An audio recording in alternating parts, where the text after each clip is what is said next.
meeting to order. It is a meeting of the Provo Municipal Council. It is a work session, and it is 1:34 p.m. on Tuesday, October 8th, 2019, in the City Center Conference Room, 351 West Center Street, Provo, Utah.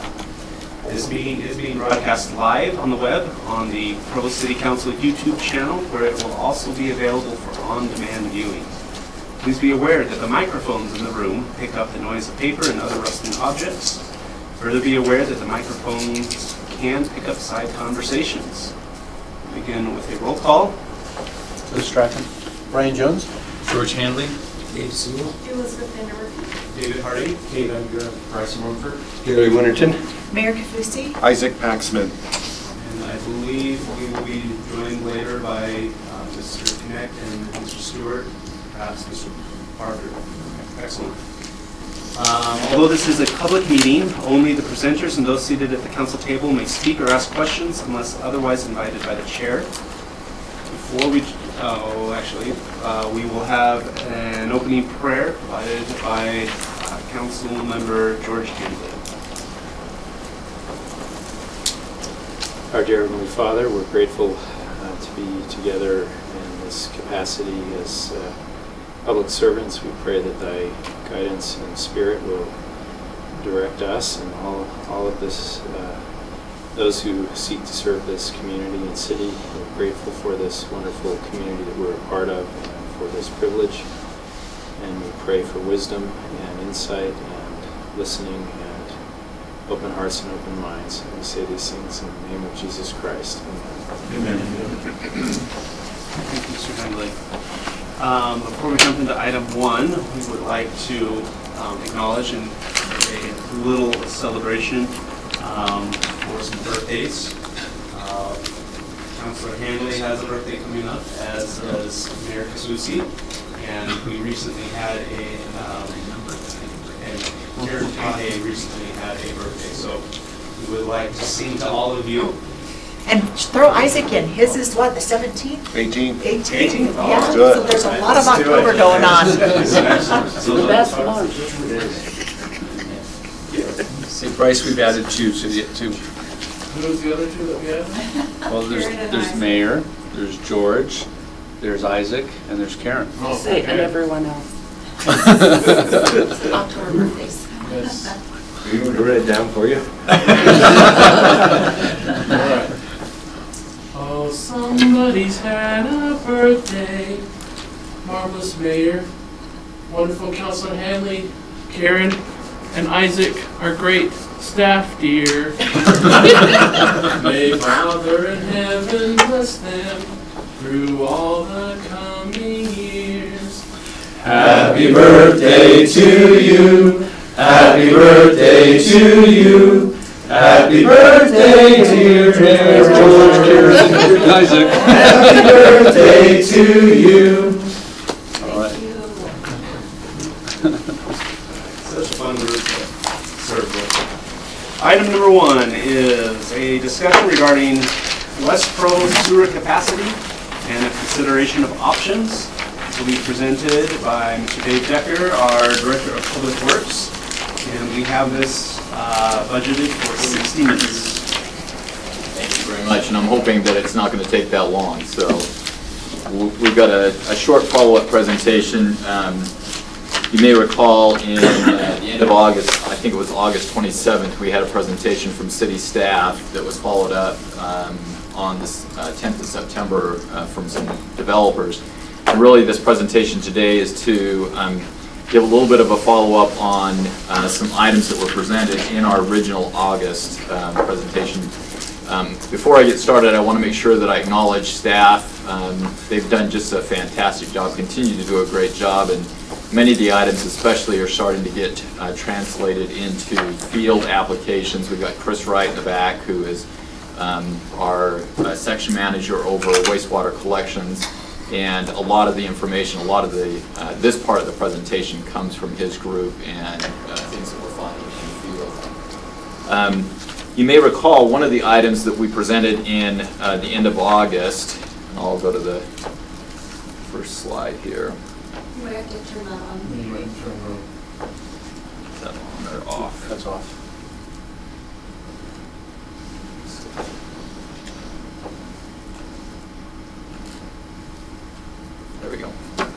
So one of the items that we presented in August, we talked briefly about a sewer diversion that we were contemplating.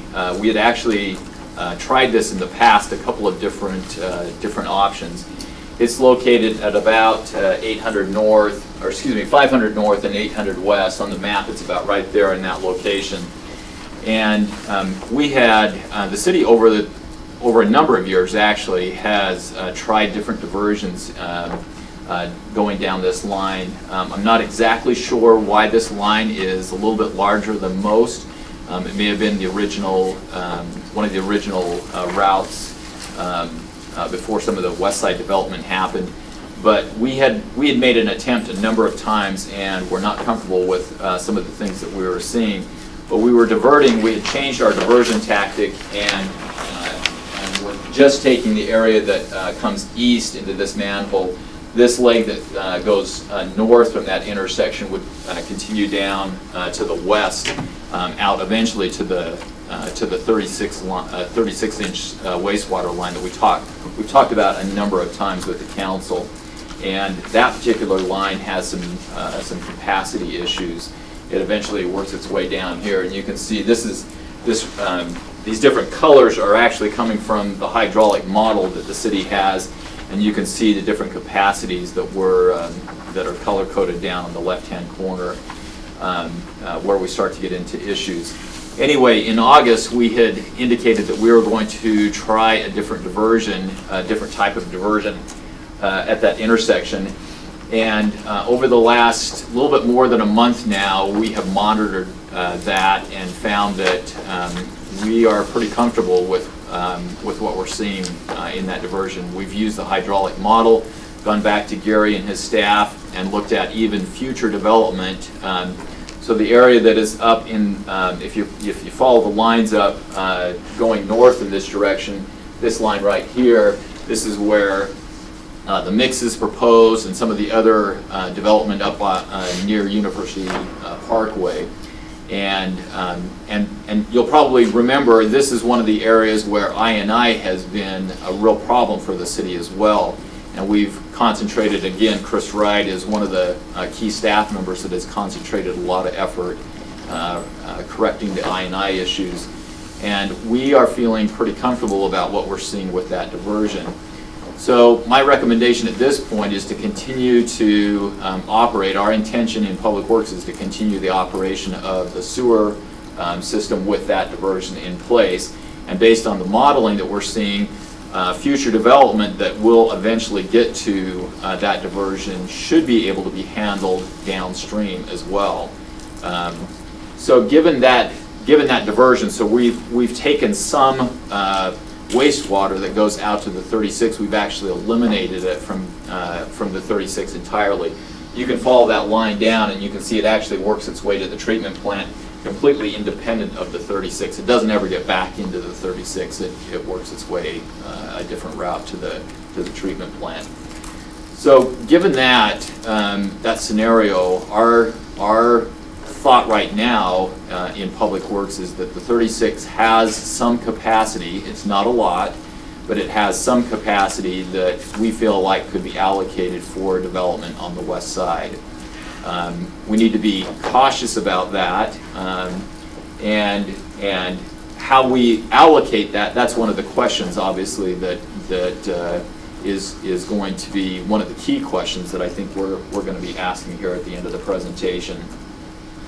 But we've felt fairly comfortable again, and I recognize a month or a little bit more than a month's worth of data is not, it's not necessarily ironclad, but particularly with the modeling that we are able to do in-house now, we're able to run a lot of scenarios. Even assuming I&I remains a problem in that line that we talked about up near University Parkway, that our hydraulic model is still telling us, even with I&I, high I&I levels, that diversion still appears to be functioning adequately. So one of the questions that probably will come up is how much additional capacity in the 36 are we talking about? And so right now, the diversion, the calculations that we've done on the diversion would probably allocate somewhere in the neighborhood of 500 to 600 homes that could go into the 36. Now that's not a lot of homes, and obviously we've had applications for that would exceed that. But I want to, with that in mind, I want to lay out the next couple of fiscal years projects that will be happening on the west side. So this, if I can get this to go. This slide right here is, we've consolidated a couple of slides. Generally, we've shown the council this in just single fiscal years.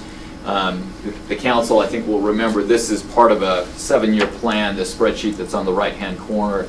It's part of a 7-year plan that the council's seen a number of times, and again, we've consolidated so that you see the next 3 fiscal years. Well, I guess this is the current fiscal year, and then fiscal year 21 and fiscal year 22. And I want to specifically focus on fiscal year 21 and 22 and what projects are completed on the map over on the left-hand side. So you can see the primary projects that I want to talk about are the master lift station. Again, this is located right here out near the airport, and then the force main that's associated with the master lift station. It's this green line that runs out and eventually comes over to 1600 West, and it's shown connecting into the 36-inch parallel line. So, the options that we have moving forward are to allow development that can reach the 36 independent from those features that we will build in the next 2 fiscal years. So I'm talking about 21 and 22 now. We could allow some development that obviously has immediate access to the 36, immediately adjacent to it. That would be one mode of and really could continue to function that way into the future. However, one of the things that looking at the next couple of fiscal years, one of the things that's important is to kind of look at the dates when these projects are potentially going to be allocated. So fiscal year 22, and again, I'm going to focus mostly on the lift station because it's kind of the main, it's probably the main component that we will build in the next couple of years out on the west side. And the money, it's funded over 2 fiscal years. So typically, we look at that, and we have a little bit of a challenge. We've expressed this concern before with the council, where we get money July 1st, and it's really in the middle of the construction season. It's probably worst case scenario for Public Works to get money in the middle of a construction season. And where we have funded, this project funded over 2 fiscal years, we would generally approach that with the idea that we're going to try to start that in the first fiscal year that's available, with the idea that the second fiscal year would come online in the middle of the construction, and we would complete it sometime during the fiscal year that the second funding allocation is given. So in order to try to help the council understand this a little bit, we've put out a couple of timelines for the council to kind of consider and look at. So typically, in the current timeline, relative to the master plan, or to the master lift station and the force main, we would generally, the first $3 million is allocated July 1st of 20. So remember, this is fiscal year 21. So it's 21 is the ending of the, June 30th is the end of the fiscal year. So that's how we've labeled the fiscal years. So July 1st of 20, which is next July, the first allocation of the master lift station would be given to Public Works, if, again, assuming that the council follows the 7-year plan. We would typically design it, bid it out sometime in the wintertime so that we tend to get the best prices, January, February time frame. So we would anticipate sometime early spring, late winter, so sometime around end of February, first part of March, we would start construction on it. The consulting engineers that are online right now for designing and for constructing that project have indicated at least a year of construction would be required on the master lift station. So the completed project, so the second component of the funding would become available July 1st. The project would likely be completed sometime after January, just shortly after January in 22. So that's our current line of thinking right now with that project. And so one of the options that the council could consider, particularly after the presentation on the 10th of September from the developers, is if the funding was allocated in whole in that fiscal year, coming up fiscal year 21, we could start construction a little bit earlier than what is anticipated, so that we could start construction sometime July of next year and anticipate, again, a full year of construction, and it would complete it about July 1st of 21. Now, it would require the entire funding, and that's really the debate here. That's really what I think the development community is kind of looking at is, are they willing, or is there some other mechanism for advancing that second component of the funding for the master lift station? It would accelerate it, and probably somewhere in the neighborhood of 6 months. It would come online about 6 months earlier, so about July 1st of 21. That would enable the master lift station and the force main to be completed and connected to the 36. So that's roughly 20 months away, that date, that accelerated date. And I think the reason that this is what we're hearing back from, and again, this is I think kind of Wayne's point in our initial conversation with the council. We're hearing from the development community that like to see how we could accelerate some of these key projects, and whether that's an internal conversation, whether we turn to the development community, whether we turn someplace else and say, is that second component of the funding available somewhere else? That's really one of the key questions that has to be answered. But it is an option. You can see, again, the dates do make a little bit of a difference by accelerating the funding a bit. So again, I don't know if it helps to see the map again and see those dates, but it would essentially allow not just development that could reach the 36, so the 36 comes down this road right here, and development that's in the immediate neighborhood obviously could connect into the 36, as I've indicated, given that capacity. But development that would utilize the backbone and the master lift station that is under construction right now could benefit from a little bit of an accelerated schedule, and it would go into the 36, please. So if the bond passes, the school bond passes, and the Dixon relocation is approved by the citizens, does that impact the timing that we're talking about, or how does it impact the timing? So the middle school, as I understand, the middle school is proposed near Footprinters Park, and the 36 actually runs, if I can find it right here, let's see, I think Footprinters, is it right there? Yes. Footprinters is right there, and they actually have immediate access to the 36. So they would probably be able to go, again, depending on how that allocation is given out, and again, that's one of the key. You're talking about the 500 to 600 homes worth of. Exactly. So depending on how that is allocated, they potentially could have immediate access to the 36. Do we have a guess as to how many homes the equivalent is for middle school? Gary, do you remember, we've met with the middle school. You said what's I think just under 100. 400. So staff understood from a prior meeting that it was about 170 equals Dixon. Is that We correct? probably need to double check that. It sounds like we're taking, Dixon's upstream of this diversion, so we're basically just displacing their usage here to another place lower down. So the question that comes out is, are we really talking 400 to 500 housing equivalencies, or are we talking still 500 to 600 once this lift station's No, done? you're talking 4 to 5. 4 to 5. Okay.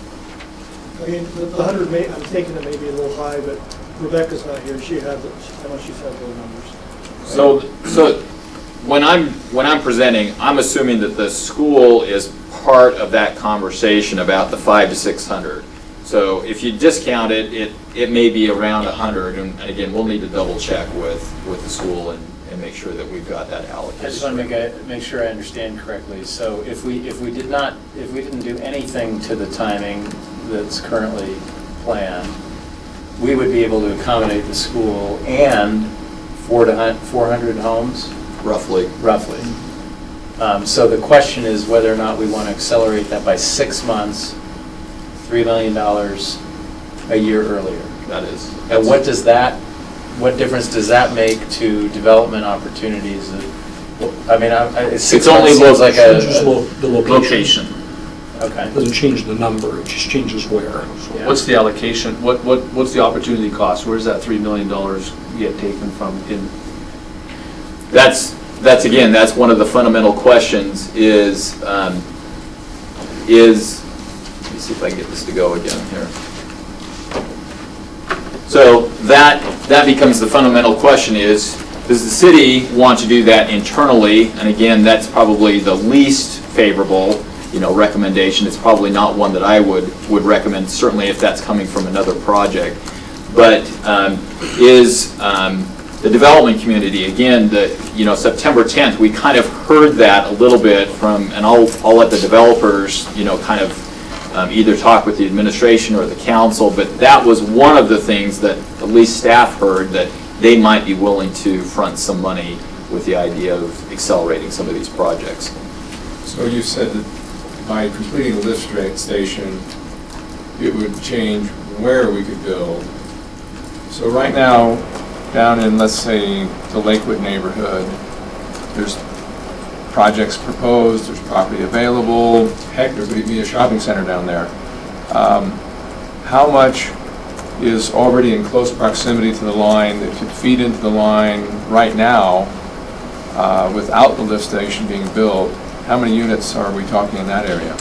So I don't have a total number. I can list a couple, and again, staff would probably have to help me a little bit here. But obviously, we've talked about the school and the potential access to that. It has, the school has immediate access to the 36.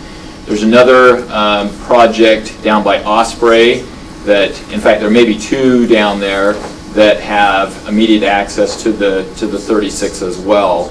So I don't have a total number, and actually what I would caution the council, I guess, or one line of thinking, instead of allocating all of that, that 500 to 600 number of units, you may want to look at it and say, do we give 500 of that to one developer because they likely can't build 500 units that fast?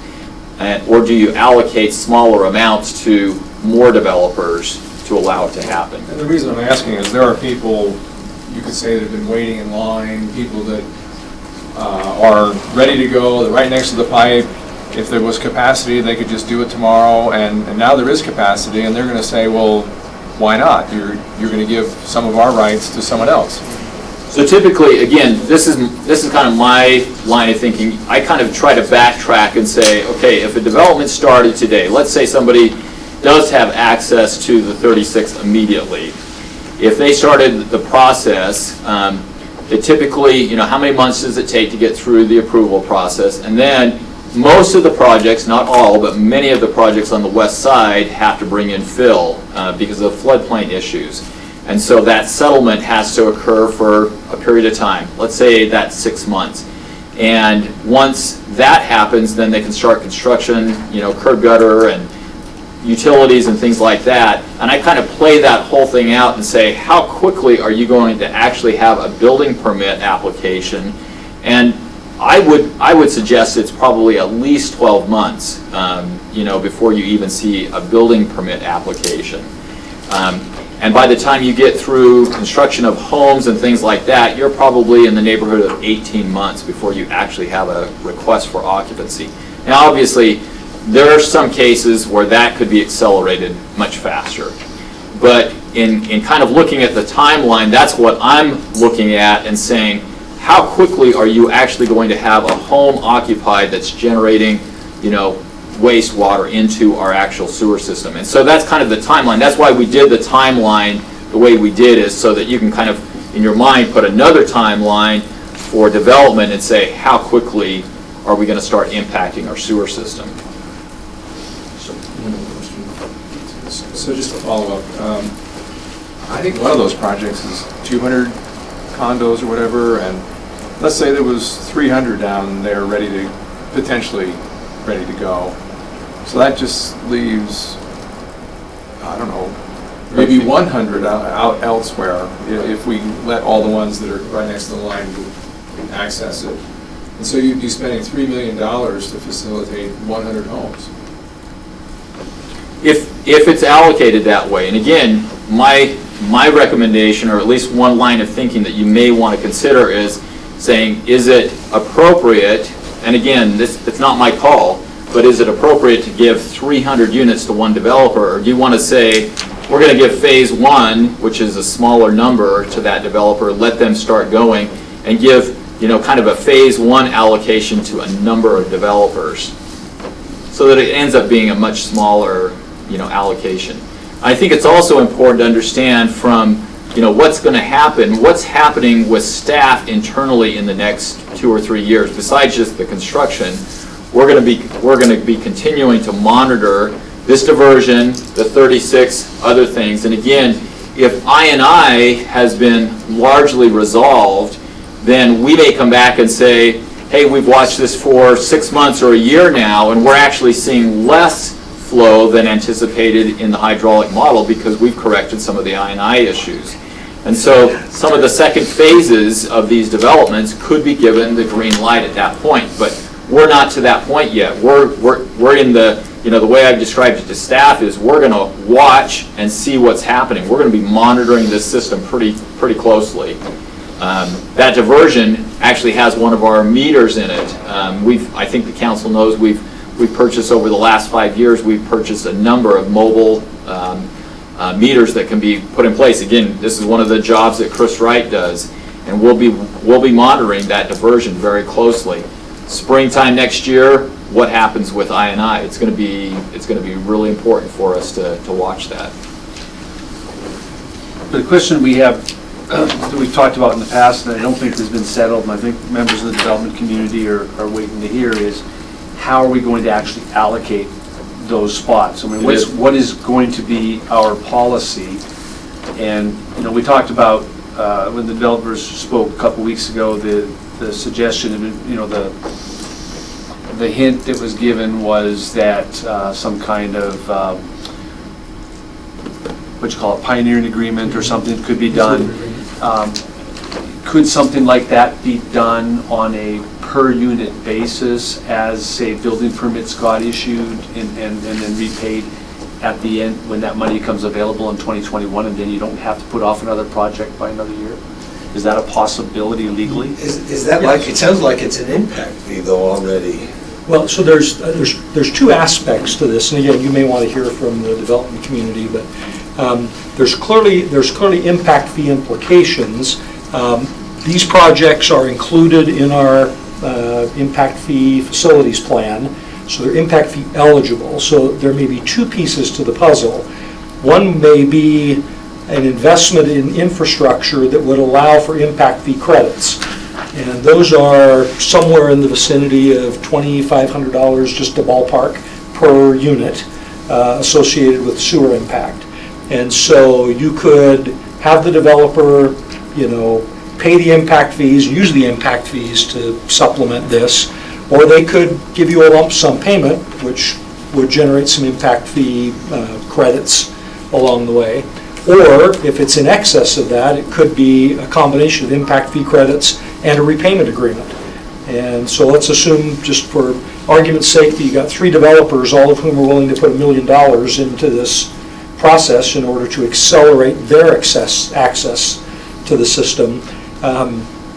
Depending on how many units and the density involved, you could pay a large portion of that through impact fee credits, or you could do some impact fee credits and then a reimbursement agreement, on a given timeline. Again, pushing it into the following fiscal year. So again, I think there's certainly realm for discussion in this area. Whether it gets us to $3 million in 1 year is another question. But philosophically, you have some flexibility in how you might structure that. It would seem to me that, Council, that ultimately the question that the council has to arrive at is, what is the policy going to be? What is going to be determine who gets those 400 or 500 units and what priority? And I think that's a policy question, that once that's set, then the rules of the game are set and we can move forward. And it's important to note too, at some point there's a finite number of these connections. I don't know what the number is, and again, as Dave suggested, you might end up with some additional flexibility if your infiltration and inflow efforts are successful and you're getting groundwater out of the 36-inch line. You might get additional units in the 36. But I just suggest anything we decide to do with this one, we ought to be thinking about, what does that look like for the parallel 36 a few years down the road? That's really the big opening that creates additional units on the west side.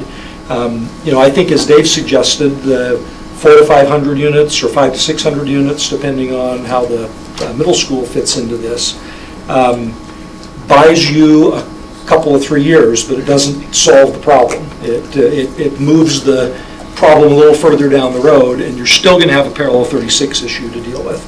And so whatever we talk about in terms of allocating, whatever that formula is or priority listing is, and the issue in terms of improvement agreements or pioneering agreements or impact fee credits, we'll not just be thinking about a $3 million project. That same policy, I think you'd want to consider applying to what could potentially be a much larger project later down the road.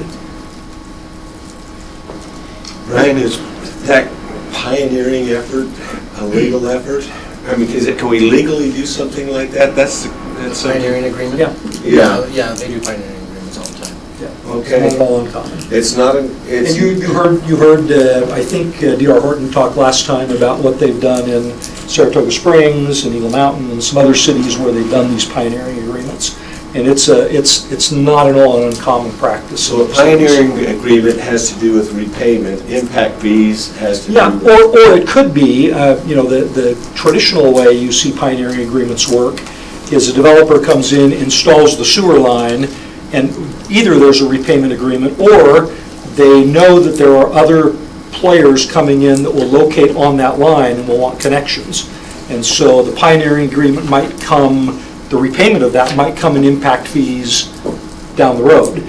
So it may not be the city writing a check, but it may be impact fees being paid to the city and then back to the person who owned the pioneering agreement. Does that make sense? Yeah. So it might be the city, coming in and doing a cash reimbursement out of the wastewater fund, or it might be they wait a little bit longer until development catches up and then you're repaying it with impact fees later. What is the rough timeline in our current plan for that parallel 36? So right now, that is funded, it starts funding in '23, Jimmy, if I'm not mistaken, it starts funding in '23, and it's actually funded over 3 fiscal years. So I think it's fiscal year '25 when we get the last allocation for the parallel 36. What's the total amount on that one? Is it, how much the total, Jimmy? Yeah, I think it's over 10 for sure. So I'm still having a difficult time understanding then what I can understand what 6 months means in terms of time, but I don't know what it means in terms of what it makes possible for the developers that waiting 6 months. It'll end up being an extra construction season. But it's only for 400 So it's units. more than 6 months, essentially. Well, it opens up the construction season 1 year earlier. Does that make sense? Because they tend to start in the spring and work their way through. Yeah. So if you free it up in January, that's good news. If you wait till July, it means it's the following spring before they're actually building homes. And I think that's kind of what we heard was it's it's 1 year, well, it only accelerates ours 6 months, it probably accelerates theirs a full year.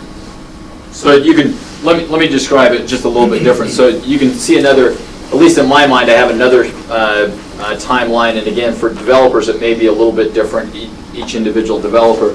But if we look at this one and say a home could be occupied and given a CO July 1st of 21, that means that construction could start on that home 3 or 4 months earlier. So you're talking early spring of 21, you're able to start construction on a home and get it occupied in July. Under this scenario right here, we're completing this in January. You're probably not going to start a home 3 or 4 months before that date. I mean, you could. I see homes built in the wintertime, but you're going to be fighting November, December, timelines. And so for some developers, they may be looking, well, if I can't access that sewer until January, I'm going to wait until springtime of 22 to start a home. So I've got a couple questions just on your background information, and I'm glad we're spending time on the allocations. I think that's the key, well, that's one of 2 key questions, but. One of 3, actually. I showed you the slide already. Okay. You talked about, with this diversion, you talked about that it should be able to accommodate some future development. You talked about like up at the Knicks and along the University Parkway. Yep. Have we looked at, is there any concern, because that's what feeds into the diversion, but currently we've got capacity in the pipeline beyond the diversion. Have we looked at development along that, so below the diversion, but on there, currently there's capacity, and we have less capacity now that the diversion is going on. So the hydraulic model that you're talking about, again, and Gary and Dave and Shane, you guys can jump in here, but the hydraulic model that we have isn't just about the present conditions. We actually have a future hydraulic model, so we're looking at future demands. And so some of it is, some of it comes from general plan projections, particularly on the west side. We've got a pretty good idea of what the general plan looks like. Downtown, it's a little less sure, if you want to say that way. We've made, based on the general plan, we've made densification assumptions in the hydraulic model. So, we're seeing some growth, some change downtown that would feed into this line. And we've made some assumption, not just at the mix and, up by University Parkway, but even downtown, we've made some assumption for densification. Now, if a project came in and said, hey, we want to change dramatically what your general plan is, it might create a problem for us. But given where the direction, that the general plan is telling us right now, we still feel comfortable into the future, where that diversion is flowing. Gary or Shane, Dave, do you guys want to add anything there? I've seen some proposals of some potential development at the Center Street exit on-ramp there. Some of them could be fairly sizable, and so I appreciate that you're looking at these things, and you talked about north of the diversion, but there may be some other things that play into that. Yep. I'd like to see, this is just a computer model, it might be interesting to see, now that the diversion's taking place, how do the colors change on that map right This now? is actually with the diversion in place right here. So we're still below 50% even with the diversion. Yep. So there is one line right here on that diversion that raises a little bit of a concern. And again, it's right where we have the meter. It's exactly where we're monitoring that. So this is not the map in the future. Gary, am I correct? So this is current conditions. That's good to know. I'm glad to see that. With this, it sounds like we're using some excess capacity that we've already had in the system. We're going to be opening up potential for some more development because of this. I hope we're sizing stuff so that we can get back to some cushion room in our capacity. Absolutely. Okay, perfect. And then the last question, I think it's mostly answered, but at 500 to 600 home, was that net new due to the diversion, or is that on top of it? It sounded like we had 100 or so already out there. So is that 500 to 600, that's the total? That's additional, yes. That's additional, so So we may have even a little bit more than that total to work with. Okay, so part of what we're talking about with the capacity timeline and whatnot, I in my head it's starting to form that almost have like a timeline or like your red, orange, yellow, green map. Almost in my head putting that one, but with a timeline. So at this time we've got this, or 400 or 500 available, but only in this spot. And then jump another year, and that might change a little bit because of these projects as scheduled, are opening this much up. And there's a lot of interplay with that. And now we've got options of accelerating things, and that's going to change the map a little bit sooner. But if we, as Mr. Kinnick pointed out, if we were to spend 400 or so of the 500 to 600 that we have available in that first year or up front, that means even when we complete the lift station, we have fewer to use elsewhere. So it's almost like a 5-dimensional map of how things play out over time, and all of these decisions change what options we have in the future. So. And you said it a little bit differently, but this is kind of the same conversation that I've had with staff, is saying, hey, if we go and present this, it's going to be a lot of monitoring. So some of the things that I just briefly mentioned is the metering and the monitoring, the master plan that Gary has in line for this completion. There's a lot of watching that needs to happen in these lines to kind of identify, what's happening with I&I. Are the flows, matching what we're projecting in our hydraulic models? And again, depending on what we're seeing in metering, we may at some point come back and say, hey, I&I, it appears we're solving that better than what we were anticipating in our modeling. There may be some additional capacity in the intervening years. So somewhere between, in 22 or 21, you may actually hear that report from us. At the end of the 7 years of our 7-year plan, I imagine pretty much all of West Provo would be green. Is that what we're working towards? And we feel that by 25 it opens up. Now there's some caveats, and again, I've tried to help the development community understand we're putting in the backbone, and I keep referring to it as the backbone, but that doesn't mean that you have direct access to it. So DR Horton is right in here. They still have to figure out how to get lines to that backbone system. We've got other developers, same scenario. They still have to figure out how to get a line there. So it's not like, hey, the gates are wide open here. You've still got to figure out, and I specifically mentioned, I think in the August presentation, there was a development. It's not the one that's, I think the one next to Osprey's right here, but the one right here actually cannot get into this system. And so there's a backbone line that has to go back to the master lift station. It's maybe the longest run of any of the, what I'm calling the ribs that connect to that backbone.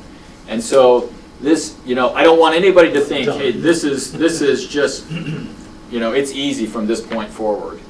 Because it's not. You're still going to have some distance in many cases to get to those lines that would concern. It's fair to say we're making it possible where today it's impossible. And there will still be another stage to make it practical. Yeah, right. We're giving them, a system that's got capacity that they can hook into, but they've got to figure out how to get to the system. And by the way, just a reminder, again, on the 27th of August, one of the things that I indicated was we sometimes get focused on one problem, and again, the West Side sewer has been, I feel bad for Gary because we keep beating him up on sewer capacity. But you got to remember, we've got storm drain issues out there. We've got culinary water. It's not just a green light.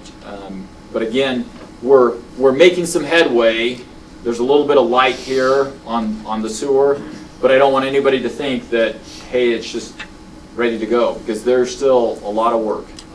There's still a lot of things that need to be built. So you mentioned like culinary water. Where would we need to increase capacity? Would we need to put in a different, larger water line to accommodate, let's say, the junior high? So I don't know if we want to go back. On the 27th, we had a map actually, and it gave the council a little bit of an idea. And again, I apologize, it's not part of this presentation, but the two water tanks that were built in 2015, one up in Grandview area, just off of Columbia Lane, and the other one that is built up in Slate Canyon. Those two water lines were primarily built, or those two water tanks were primarily to service the area west of the railroad tracks. And we built a new water zone, basically, divided the current water system. And so we have storage, and those lines came down to basically to the railroad tracks. So those lines would have to be extended. We have water lines, but they're going to have to be increased. We're going to start to produce some demands on our system. And so Gary has a plan that shows some additional water lines that would have to be built. Here it is right here. So you can see Slate Canyon is just off the map right here. So the new water tank was built up in Slate Canyon. We brought it down 900 south to this point, just next to the cemetery, and just across State Street. And so this line would have to be extended. And then the Columbia Lane tank, we took a line right to this point, actually took it down to Geneva Road, just past I-15. And then another line is projected on 1700 North to go underneath the freeway and eventually to Geneva Road. And you can see kind of the major lines that would eventually be needed out on the west side. Now, the water system, I think, in general, is a little bit further ahead. We're not struggling with fire flows and things like that, out on the west side. And so I think the approach here is we can generally fund this through city CIP projects. Now, there could be a specific instance where a developer goes way outside, particularly to the far west, and they got a high fire flow demand or something like that, and we'll run it in the model and say we can't get fire flow for 4,000 gallons a minute or whatever it is. But in general, we have reasonable fire flow right now, and we'll need to keep up with that. Gary, do you want to add anything to that? No, it's just, and I appreciate Dave. He's correct. We are a little bit better in shape out here, but it is still one of the concerns that we've got to be aware of. And we just can't think it's all taken care of. Water, if you remember, has to have a redundant system. It's not just a single leg. We have to have flows coming from both directions for redundancy. And so the fire flows are the critical. There's another question. I was just going to say, I think we're about 15 minutes out, so I didn't know if you had additional slides. The only thing, Jimmy, if we can go back, Bryce, if we can go back to the last slide in the current presentation, I just wanted to make sure from my perspective, from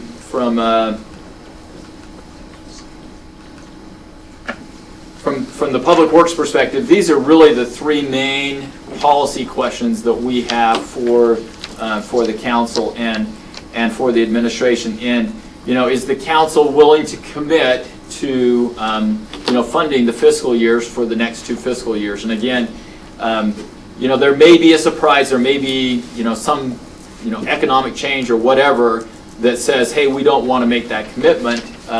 But we would be essentially saying, if we went down this accelerated path, that we are committed to those projects that were in the 7-year plan that I showed in fiscal year 21 and 22. And then, again, do we, and this is kind of where Wayne was going, what's the agreement? What does it look like? Is it impact fee related? What does that pioneering agreement look like, and the details there? And then the third basic question that I think needs to come from the council is, how do you allocate that 500 to 600 units? And does one developer get it? Do the developers that have immediate access to the 36, do we allocate that? Do we allocate it beyond the 36 that may use the master lift station and other features that are proposed in the next 2 fiscal years? So I think those are kind of the three, for me, those are the three main questions that need to be answered. And it doesn't have to be today, I'm just, please. So I've been thinking a lot about this. How do we allocate the connections that we have? And we've talked about a few different ways of looking at it. there's kind of prioritizing the people that have been waiting in line the longest. We talked about prioritizing based on where they're at, whether they've received their rezone, have they received their rezone and they have an accepted project plan that's already been accepted. So do we more prioritize it based on where they're at in the process? Do we prioritize it, as we've heard today, based on proximity? You could say that, well, these projects are years out because we need to extend other things. These projects are right on, and they don't need any additional infrastructure in order to connect. The one, someone in the community, we were talking about this, and she brought up, do we prioritize it based on city goals? And that's one that I hadn't thought about. We have done a lot of visioning for West Provo and talked about different things, and it's been decades. We've talked about a grocery store, and there's multiple options of places where that might happen. But if we're looking at this 500 to 600 that we've got to play with for the first 2 to 3 years, or whatever, and I may be missing that. Maybe it's until 2026 before we get the next real bump, besides some I or whatever. It might be sooner. The next big bump might be that far out. Do we say, well, we're going to kind of prioritize these connections if it can be done in conjunction with a project that delivers a grocery store. So and that's just an example of a city goal that might be furthered by using this. So I don't know if that was 4 different ways of looking to prioritize, but to me that's the biggest question, is whether or not we accelerate or not accelerate. That might affect what regions of West Provo come into play, but no matter what we do, we're going to have to figure out the rules of that. Mr. Strachan laid out. These are kind of the rules. This is the policy, and we set the rules, and then the administration figures out how to do that within the overall policy.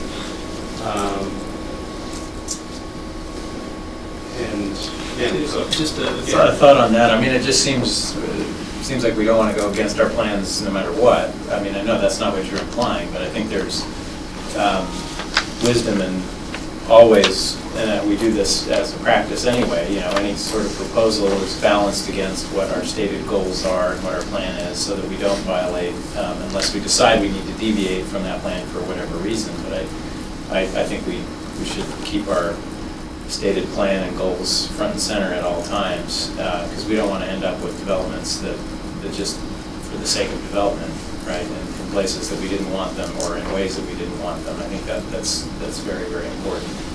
I still don't have a clear sense here. I mean, one other factor, and maybe it's not a factor, that's why I was asking the question, but if the bond passes, of course, if the bond doesn't pass, then this is all moot. But if it does pass, then the public has expressed their will, right, that they want to see this go forward. And I don't have a sense if it didn't sound like that changes our priorities a whole lot. It just simply means that we now know that we have to supply. It's just that, as we know, there's been a lot of discussion in the public about the implications in terms of our plans for the west side about the bond. So if there are implications that I'm not thinking of, I think we ought to be aware of those if that passes, because then it does seem like that now becomes a priority, unless, like I say, the timing doesn't change anything. I mean, they've talked about the 3-year plan anyway, right, the school bond. And they're talking about Dixon being kind of on the last of that list, so maybe it doesn't affect anything at all. Yeah, I don't know. I'm just adding that as a possible factor. I don't know. And I think what we've heard is with the diversion and with I&I efforts, it sounds like where I felt like whether the bond passes or not really would affect what our plans are out here, but it sounds to me more and more like we can accommodate it within what we already have in place. And so it sounds to me like that's less of an issue than I thought. And I would agree, no matter what we do, we need to make sure that it fits with the West Provo development plan and the future land use map, and hopefully we'll be getting the rest of the West Provo master plan be finalized here soon. Everything we do needs to be in alignment with that, but there may be some higher priorities, some special things like, and I'll just continue to use this example, but like a grocery store that is more than just, kind of what we planned, this is how it'll lay out, but something that we're, actively, proactively working on. And so if we could allocate some of this in order to facilitate some of those even higher priorities, so these kind of BHAGs, I think I heard it called, a while ago. That might be another factor that we weigh in. So do we rely on the developer to come in and say, this is how it fits your great plan?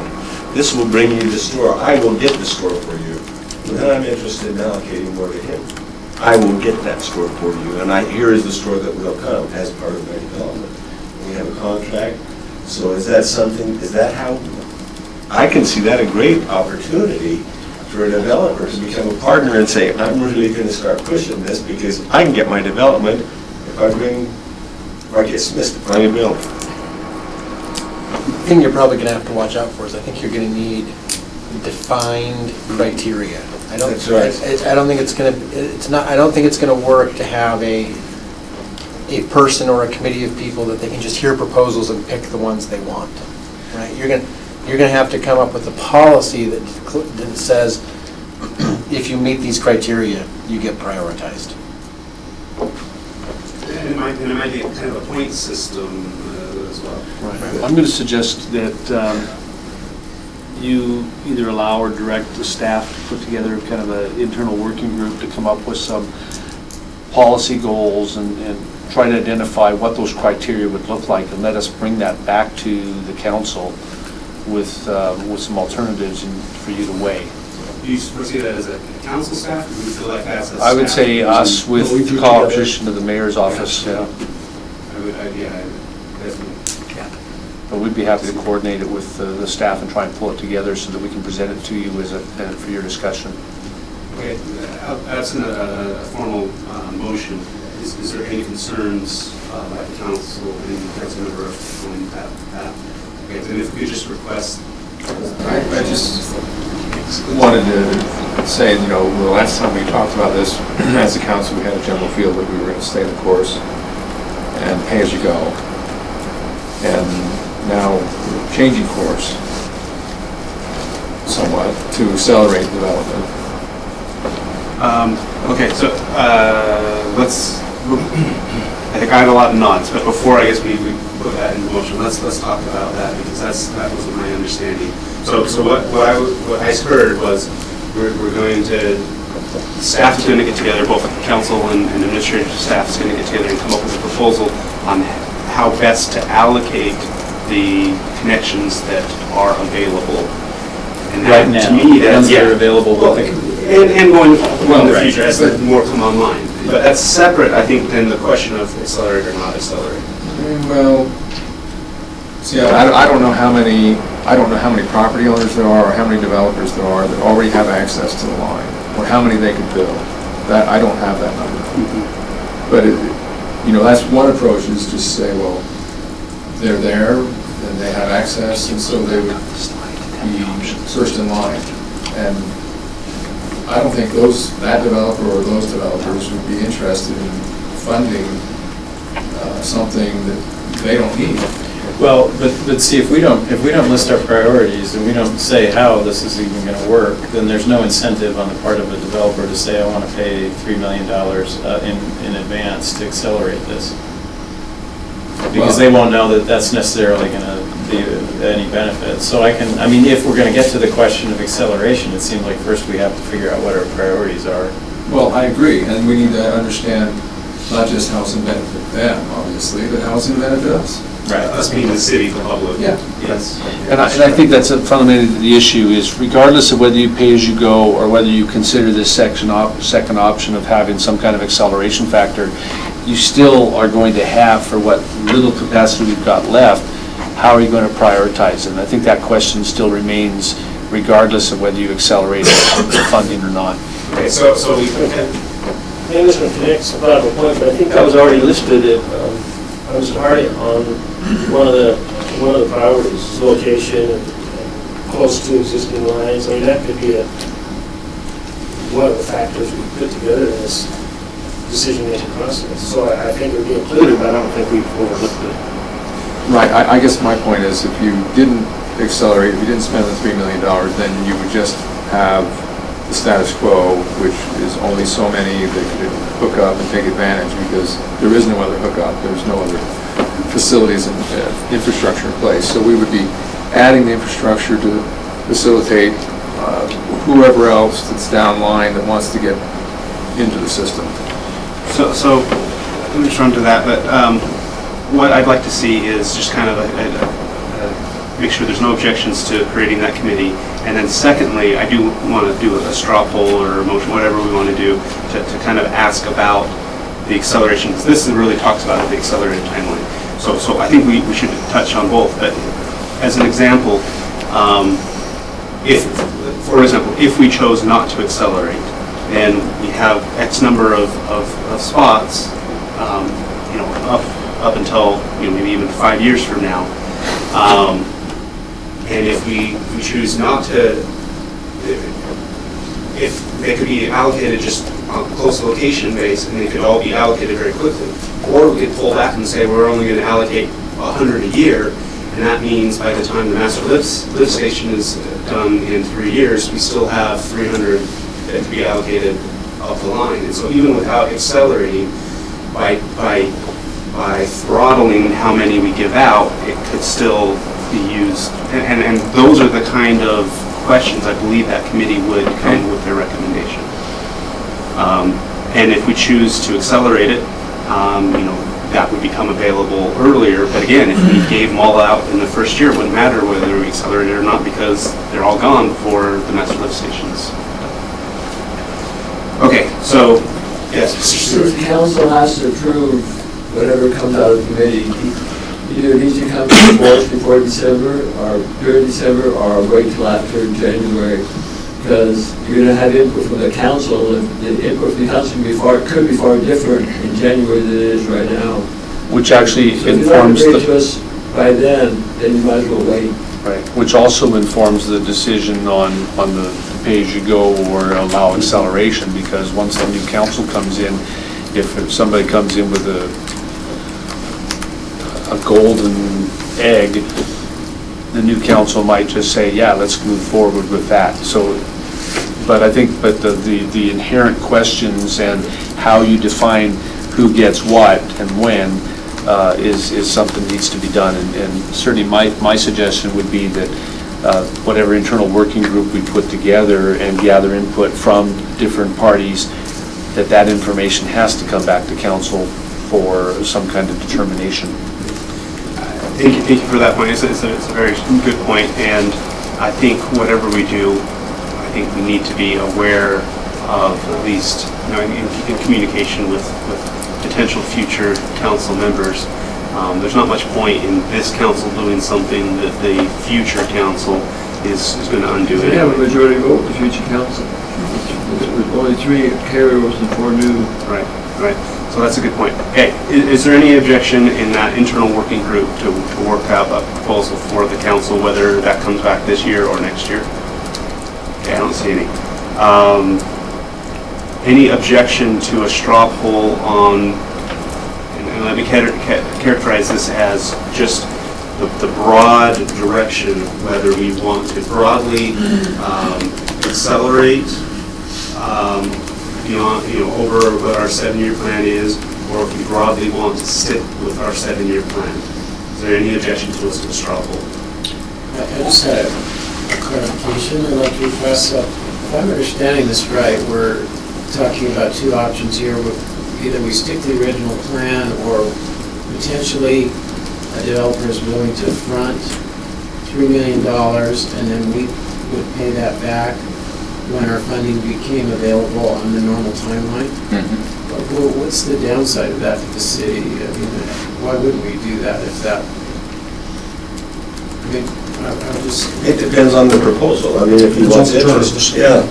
If he wants interest on that, are we willing to pay the interest and how much interest? So that's why I don't feel comfortable doing the straw poll, because I don't know what I'm looking at. Well- If I have an offer and we have some concrete details, then I think I'm open to it. I'm certainly open to the conversation of And that's, acceleration. I think that's all you're asking for, isn't it? Am I open to the conversation about acceleration? It seems like. So what I'm hearing is, even if you do accelerate, that doesn't change the capacity of the 36-inch line. That's still the bottleneck. That's the first question, as I heard it, the first question, and the one that we're really looking at right away, is that master lift station. And I believe that's true. Whether the master lift station goes in 2.5 years or in 3 years, it doesn't change to them. I believe the acceleration of the parallel 36, which the price tag is substantially larger, would really open up the number of... Exactly. So all we're doing here is we're not changing the number of units. We're just saying that if we accelerated, certain entities that are not in a position to have capacity and build will be. But it's still the same number of units that we have capacity for. I think the one component that I would add there, again, I tried to reiterate this a couple of times, but in the watch and see approach that Public Works will be taking, we may have more capacity in the 36. We're kind of assuming worst case scenario. Remember, we've talked about the model, the base flow has I&I as high as 2011. Remember, 2011 was one of our highest years for flow into the treatment plant. So again, if we see that we're monitoring that over the next couple of years, and we're finding that we've corrected many of the I&I issues, which I think we've done a pretty good job, but I'm not willing to say on a few months worth of data, I'm not willing to say, hey, we got the problem absolutely solved. I want a longer period of time to say, are we really testing those I&I areas to make sure that we've got them corrected? So in the next year, maybe two, you're going to have reports coming back from Public Works and saying, hey, we're out monitoring the 36, we're monitoring the diversion, here's what we're seeing as far as flows, and yes or no, it may or may not have corrected the I&I issues. If the answer is yes, then we probably would come back and say, you're going to have more than 500 to 600 units available in the 36, if we can correct the I&I issues. I'm grateful for last year's I&I. I mean, because we had a real wet year, and so that was a good year to start that monitoring. Yep. So to try to answer Mr. Sewell's Go ahead, no, go ahead. question, this might be a little bit longer, so. Okay. For me, I'm looking at this, and I'm willing to look at proposals like, hey, we'd like to do this or whatever, but generally, I feel pretty good about our 7-year plan, and it would take a lot to convince me, and again, maybe some of the smaller scale projects, it would make sense, but generally, I would lean to the stay the course idea, even if someone's saying, well, hey, I'll pay for it, and then you just pay me back on the schedule that you were planning on doing. The downsides that I see to that are a couple. One, like we have our agricultural commission that's working out there, and they're looking for some grants and things to try to get some conservation easements. A little slower pace of development can allow them a little more time to work. So that's one. Another, we've seen over and over again where proposals work their way through the process, and they get to kind of the end, and that's when the public really starts to take notice, and they start saying, well, hey, this is not really what we had expected in our neighborhood or whatever. And there at the end, there's often some negotiation going on and whatnot, and lobbying the council and saying, well, yes, it has staff recommendation, yes, it has planning commission recommendation, but we still want you to drop it from 4 stories to 3 stories, and those kind of things come up. I worry if in addition to all the dynamics that we have now, if we also have this, well, this is a company that put forth $2 million 2 years ago, and now they're just looking to it just, I think it changes the power dynamic a little bit. And whether it's overt or just kind of there in the background, or even just the perception, well, council's going to roll over because, you know, they've already had these commitments. And they might kind of reel where, you know, we've kind of set our course, you know, and we need to achieve certain density in order to get that paid back. And if we go less, now we're looking at pulling money out of the general fund or some other way to fill it in. So, and I don't feel an urgency. I know that the market is what it is now, and some opportunities are right, but I think from a broader public, sustainable, smart development perspective, I don't think it's necessarily bad to be a little more methodical, a little more iterative in our development. So those are the reasons why I personally would lean towards the 7-year while still being open to entertaining some business. As Councilmember Harding suggested, there are lots of factors to consider in this question.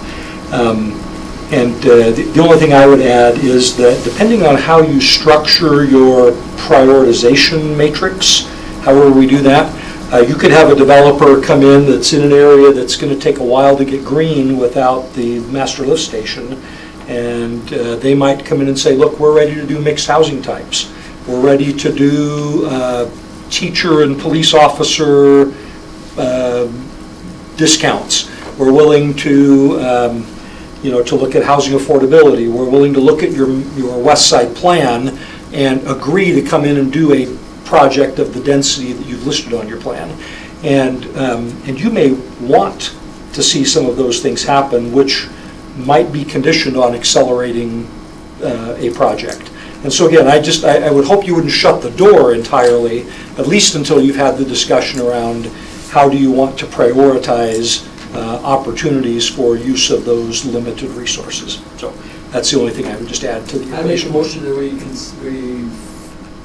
commit, the current council commits to being willing to look at the opportunities to accelerate development of the lift station.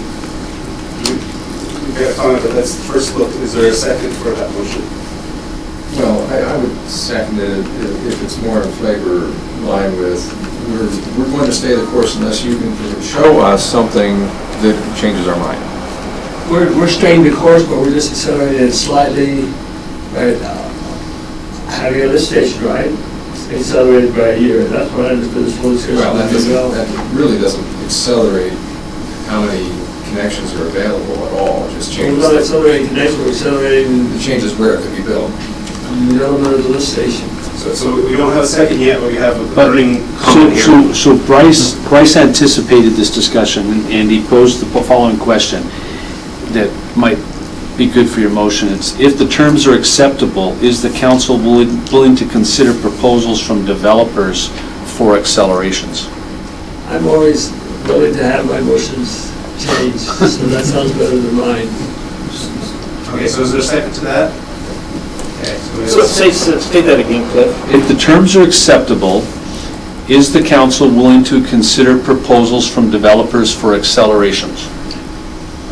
Essentially what we're just, Okay. So are we talking about acceleration of the lift station? Of these projects? That's what I had in the Yeah. motion, is the station. Lift station, or is it lift station / parallel 36? I think you leave it open to any possible, if you're going to ask the question is you're open to proposals if it helps the city get down the road to where it wants to be. And until then, you carry on with what, the 7-year plan. Aren't we open to proposals anyway? I mean, I it's not a motion to do this. I would much rather just go forward with the committee to determine our priorities. Because if we don't know what our priorities are, then I don't even know whether the terms are agreeable, right? I mean, how do I say that the terms are agreeable when I haven't decided on the terms? So we have a motion that's been restated and a second. That second still stands. Yeah, that was Bryce's motion. The Price motion? And so second, okay, so discussion on, and we've already started having the discussion. Well, yeah, maybe I'll just finish my point. I just assume unless we pass a motion that says we're closed to any proposals, I don't know why we need to pass one that says we're open to them. Of course we're open to them. But I feel like our priority right now is to determine our priorities so that right away, we've already got this question of several hundred possible housing units or the equivalent that could happen right away, and we've got to just make it clear how we're going to start allocating those.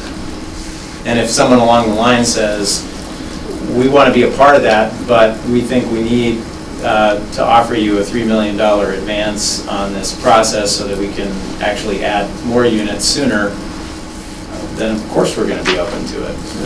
Brian had, Mr. Jones had a comment. I don't think there's necessarily any downside to the motion, but I guess piggybacking on what Councilor Hanley was just saying, I think, you've got three options. You can pass a motion saying, we're really looking forward to receiving proposals, please give them to us. Or you can pass a motion that says, we absolutely hate the idea of even entertaining any proposals, please don't even bother us with them. Unless the mayor comes and begs us to listen, we have no intent of even listening, or everything else, right? I mean, I think, as it stands, if you don't pass one of those other two motions, I think that's just where we are. The purpose of my motion is the first thing that you said. Okay. Because I need to know, they need to know whether we're even going to entertain it. If we're going to entertain it, let's not spend the time. We spent already an hour and a half. Right. Okay. I thought the purpose of the hour and a half was to have a motion so they understand that they would entertain some kind of proposals. Okay. It may be obvious to us that we're open to entertaining proposals, but I think there's value in communicating that in a motion, so I would be supportive of that. Okay.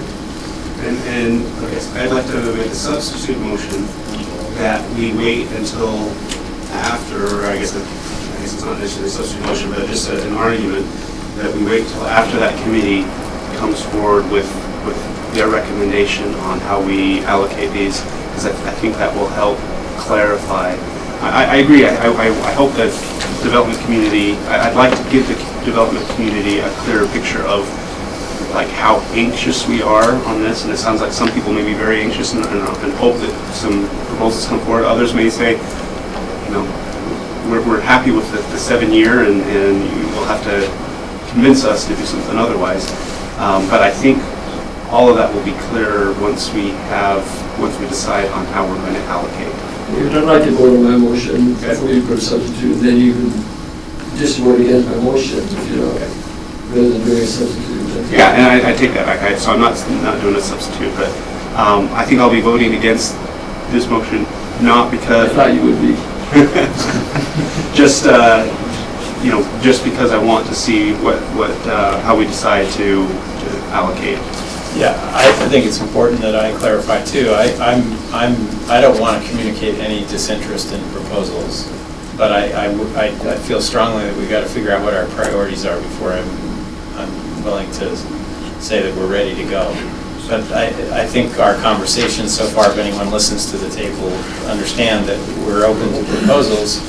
That's not the issue. We're just trying to make sure we get our ducks lined up and that we have our priorities set, and then when the conversation starts, we're going to be in a better position to make wiser decisions. So I think I would be inclined to vote against it only because I'm a little worried about preempting the priority, but I don't want to communicate that I'm opposed to the idea of proposals. Okay, well said. Ditto. All right. Any other discussion on this motion? All right. All in favor? Okay. And those opposed? Okay. Wait, So, in favor was Mr. Sewell, Mr. Stewart, and Mr. Winterton.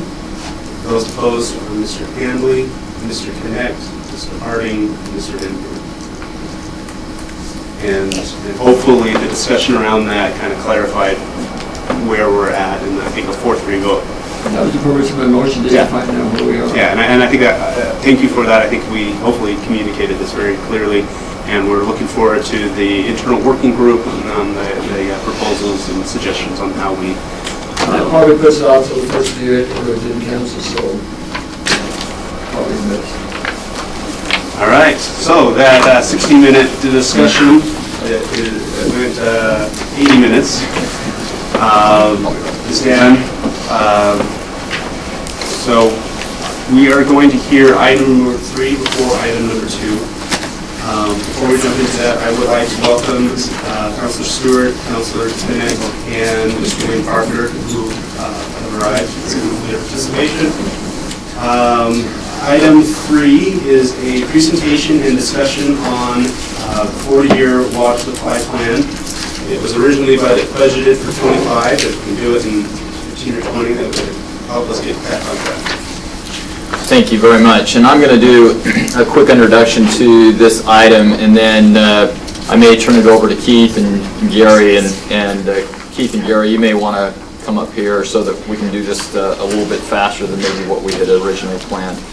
The 40-year plan is a document that is important to the city and to the council for a number of reasons. State law, particularly relative to water rights, and by the way, we have our water right attorney, John Schutz, in the back here, and he may want to jump in here. But state law allows the city to protect water rights and has greater protection than most water suppliers, public water suppliers. One of the key components for a city, for a municipality, is to have a 40-year plan projecting water supply and water demand into the future, at least 40 years. And we can submit the plan to the state engineer's office. We can have it in our files. But as long as we have had a conversation with the council, and at some point we may come back and specifically need to adopt the 40-year plan for protection of water rights, it's a key component looking into the future. So John, do you want to add anything into that conversation before we start into this? It's something we sort of have in our back pocket and take it out when we need it to demonstrate reasonable future requirements. So it's kind of stays in the shadows until we have to, you know. It also may come into play in the adjudication in terms of demonstrating our need for these rights. So. And we briefly talked with the council about the adjudication process, and ASR is going to come up in the conversation. So this is one of the key components that we need to have a conversation with the council. So with that, I'm going to turn it over to Keith. Keith, do you need anything else in here, or you want to just start? It's great. So we'll try to go through this as fast as we can. Yep. I understand you have a little background in this, so we'll hit the high points, and then if you want me to slow down on anything, we'll do that. Before we can set up an official 40-year plan, we've got to have a plan for what our supply and our demand is. And so we do a supply and demand master plan and then use that to create the 40-year plan associated with the water rights. So there's 3 questions that we're going to answer real quick right here. In terms of growth, future demands, you know, a lot of people think Provo doesn't have a lot of growth per se. It's a fairly developed area, but when you look at the numbers, existing population 123, undeveloped areas can add another 31,000, and through redevelopment, additional density, there's potentially an additional 43,000, putting population up to close to 200,000 if that were to all develop. We have focused some areas of redevelopment based on your general plan, but that additional density could happen throughout the city. So when we take that number and we look at it moving forward, we can look at what happens to demands. These orange dots are what your historic demand has been in acre feet per year over the past 19 years. The blue line is what we would project demands to be based on how you were using water in 2000. The dashed line is what we would project it to be if you meet your conservation goals, which we'll talk about here in a little bit. At the end, it's 38,300 acre feet is the projected need for water. However, we never want to design exactly for the amount of water we need, because there are things that can go wrong, and we don't want to be caught unprepared for the future. I've listed a number of them here, and in interest of time, I won't talk about all of them, but there's a lot of different things that can happen to interrupt our water supply. And so what we do is you can either lower your supply, or the easier thing to do is to give your demand a little bit of a buffer so that you have extra supplies when one supply or another is interrupted or your demand increases. So what we did was we took your supply from the Provo Canyon Springs and said, what would happen if we had an earthquake or a tanker spill in Provo Canyon that interrupted those springs for an extended period of time? And that is this volume right here. That's the buffer that we're planning, is if we had a significant incident like that, we would still be able to produce water for the residents of Provo. That increases the recommended level of supply to plan for to just under 45,000 acre feet. Any questions so far? Okay. All right. So let's talk about your supply to meet those demands. This is a really useful chart that shows how you've used your water in the past. And there's three things that I would point out relative to this. Number one, the blue represents your springs. And if you look at those, you notice that it's not a nice, steady water source. It jumps up and down depending on the hydrology and the weather that feeds those springs.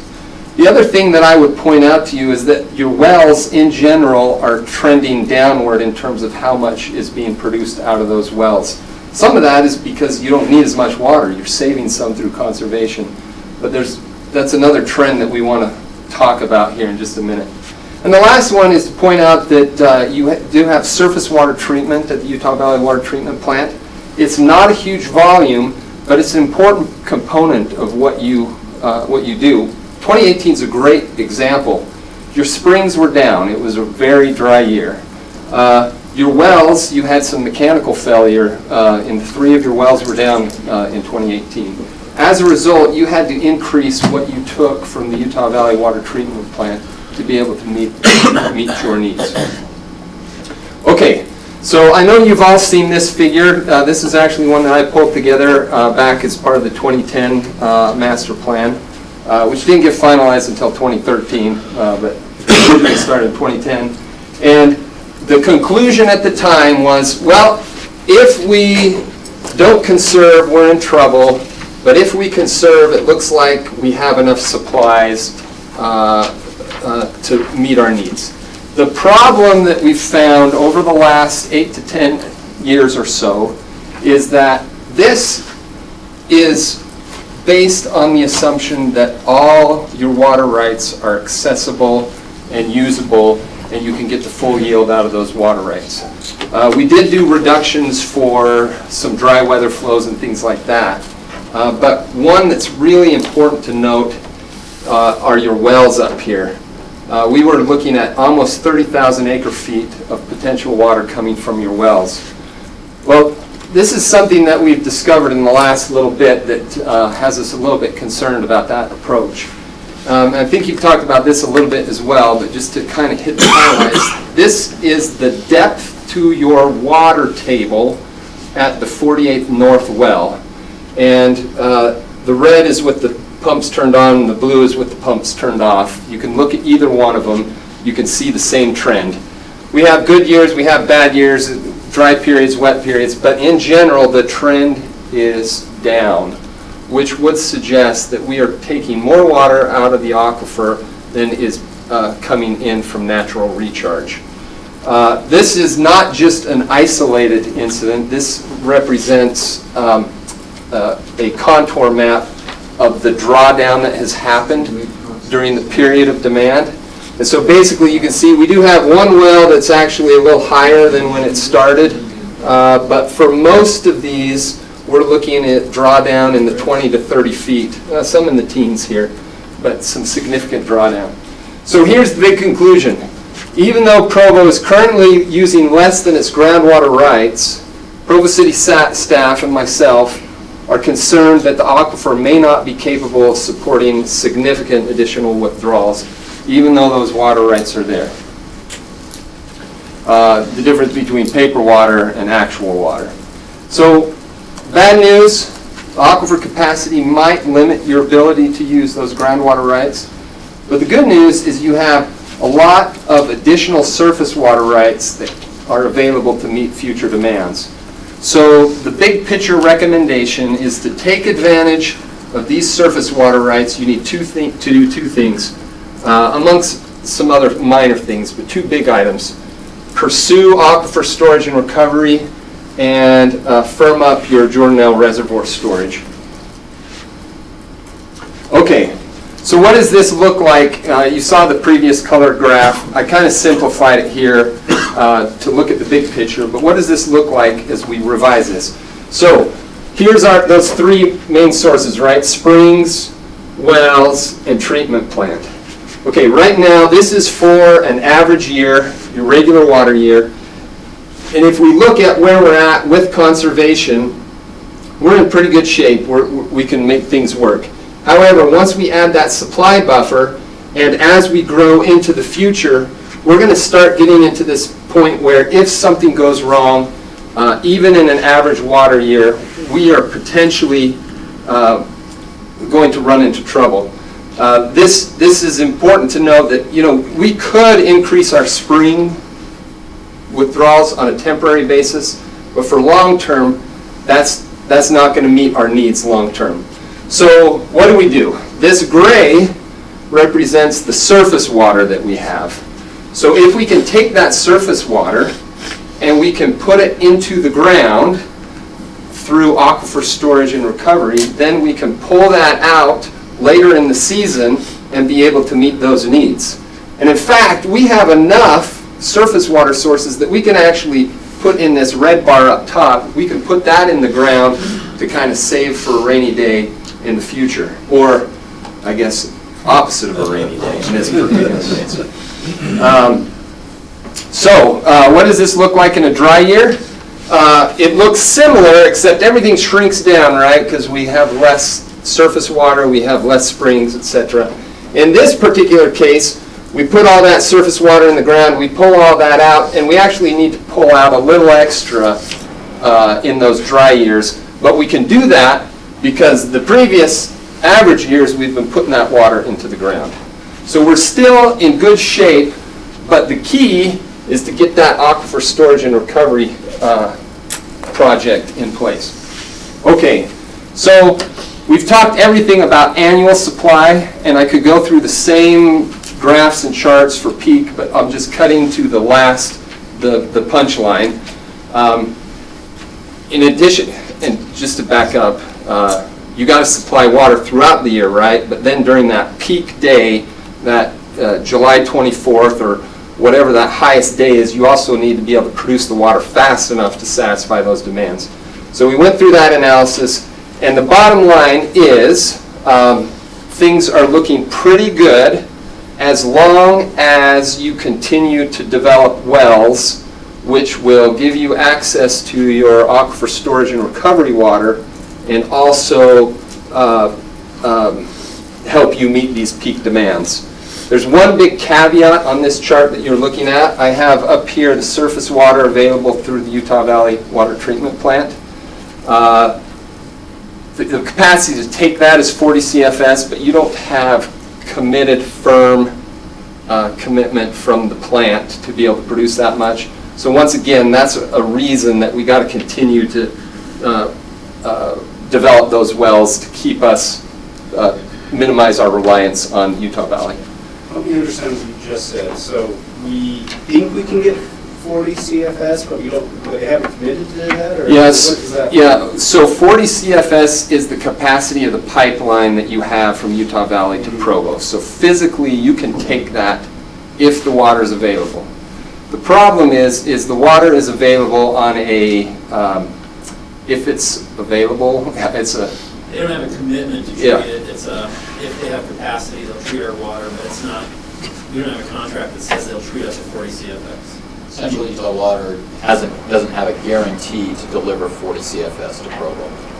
In times past, this hasn't been a problem. However, Utah Valley is starting to supply water to Saratoga Springs, to Eagle Mountain, even all the way down into Jordan Valley and Salt Lake County. So the demands on the treatment plant are increasing, making it more and more difficult to rely on that capacity. When our demand is high, it's going to be, everyone else's demand can be high. That's so exactly we right. have to treat it. That's exactly right.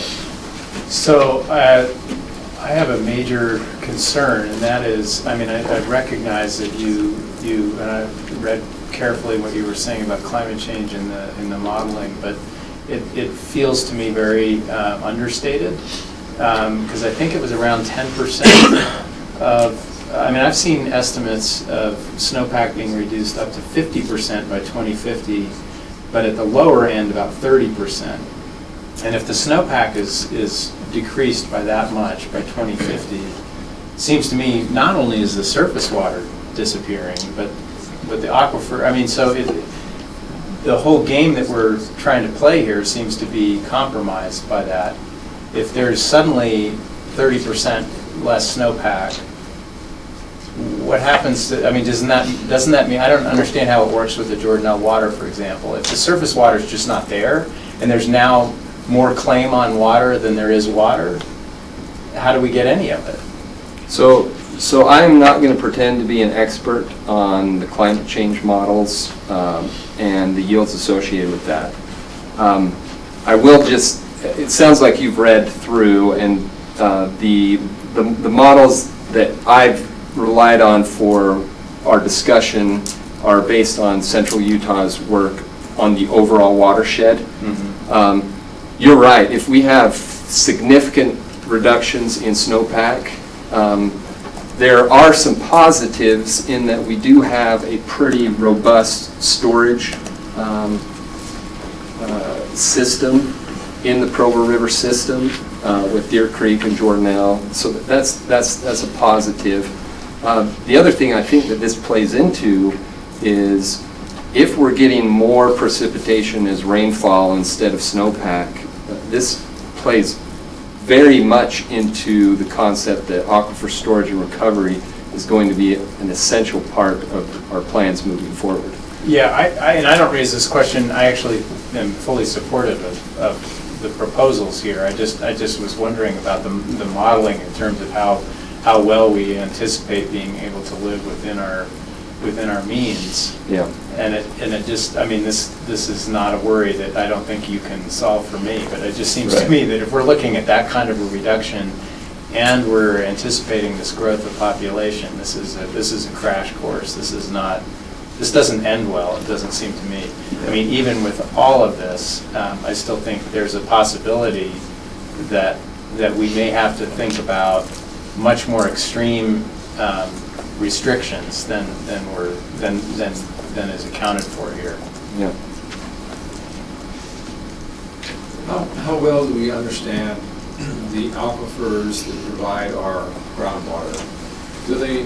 Where do they start? Where do they end? Where do they flow? How fast do they flow? And do we have to worry about communities around us or in the rest of the valley and what they're drawing down?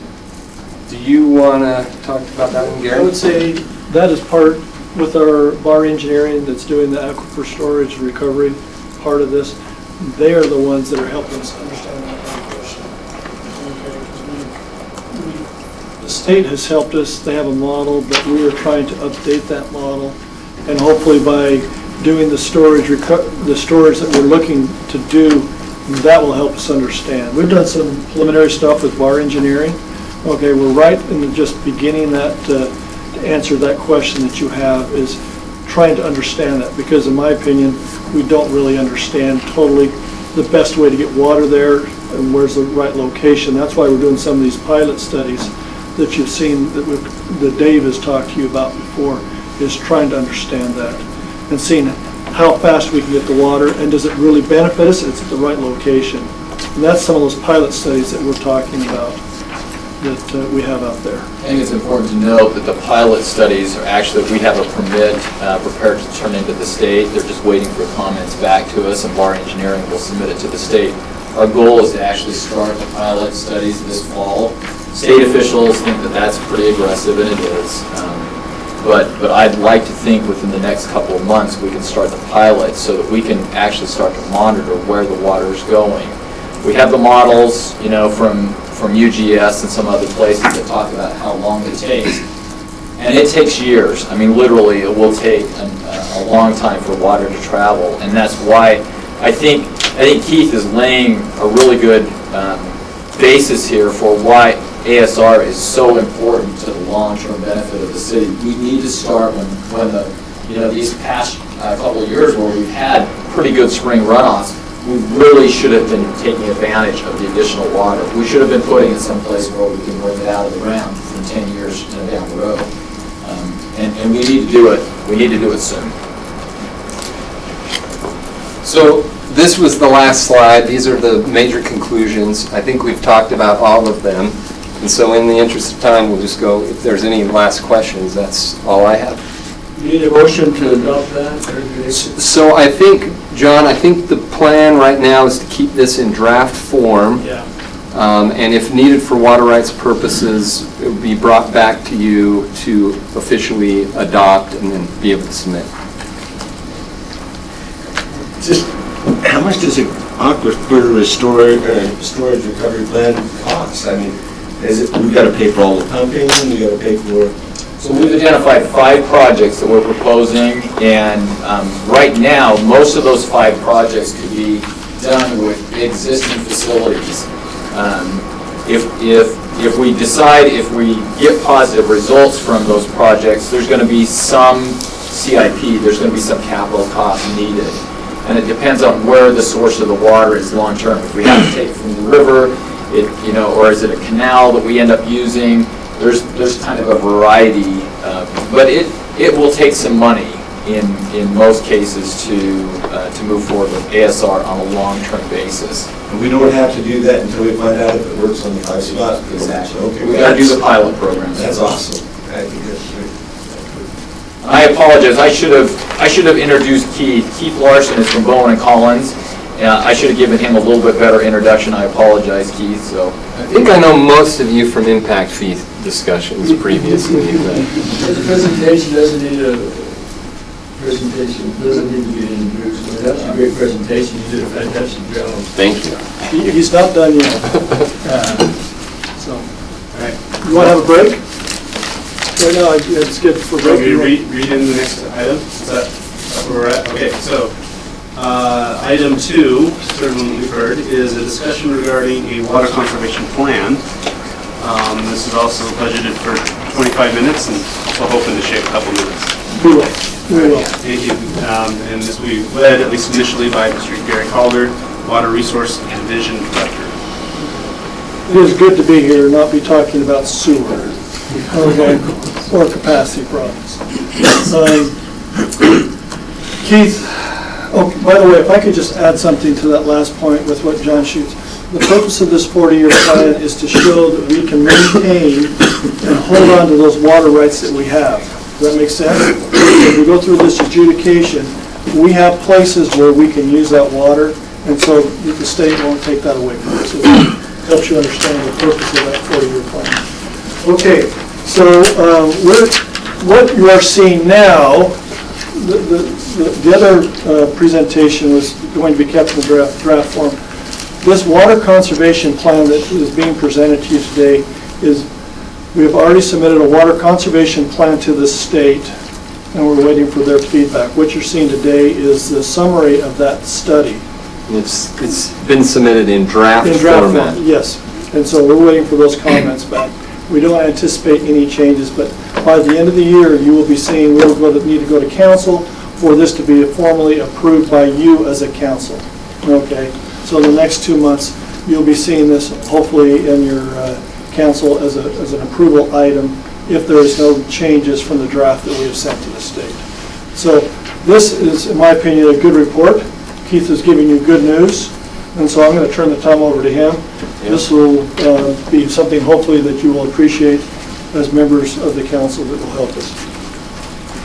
And I don't think we've got quite back on schedule, so I'm going to try to go quick again.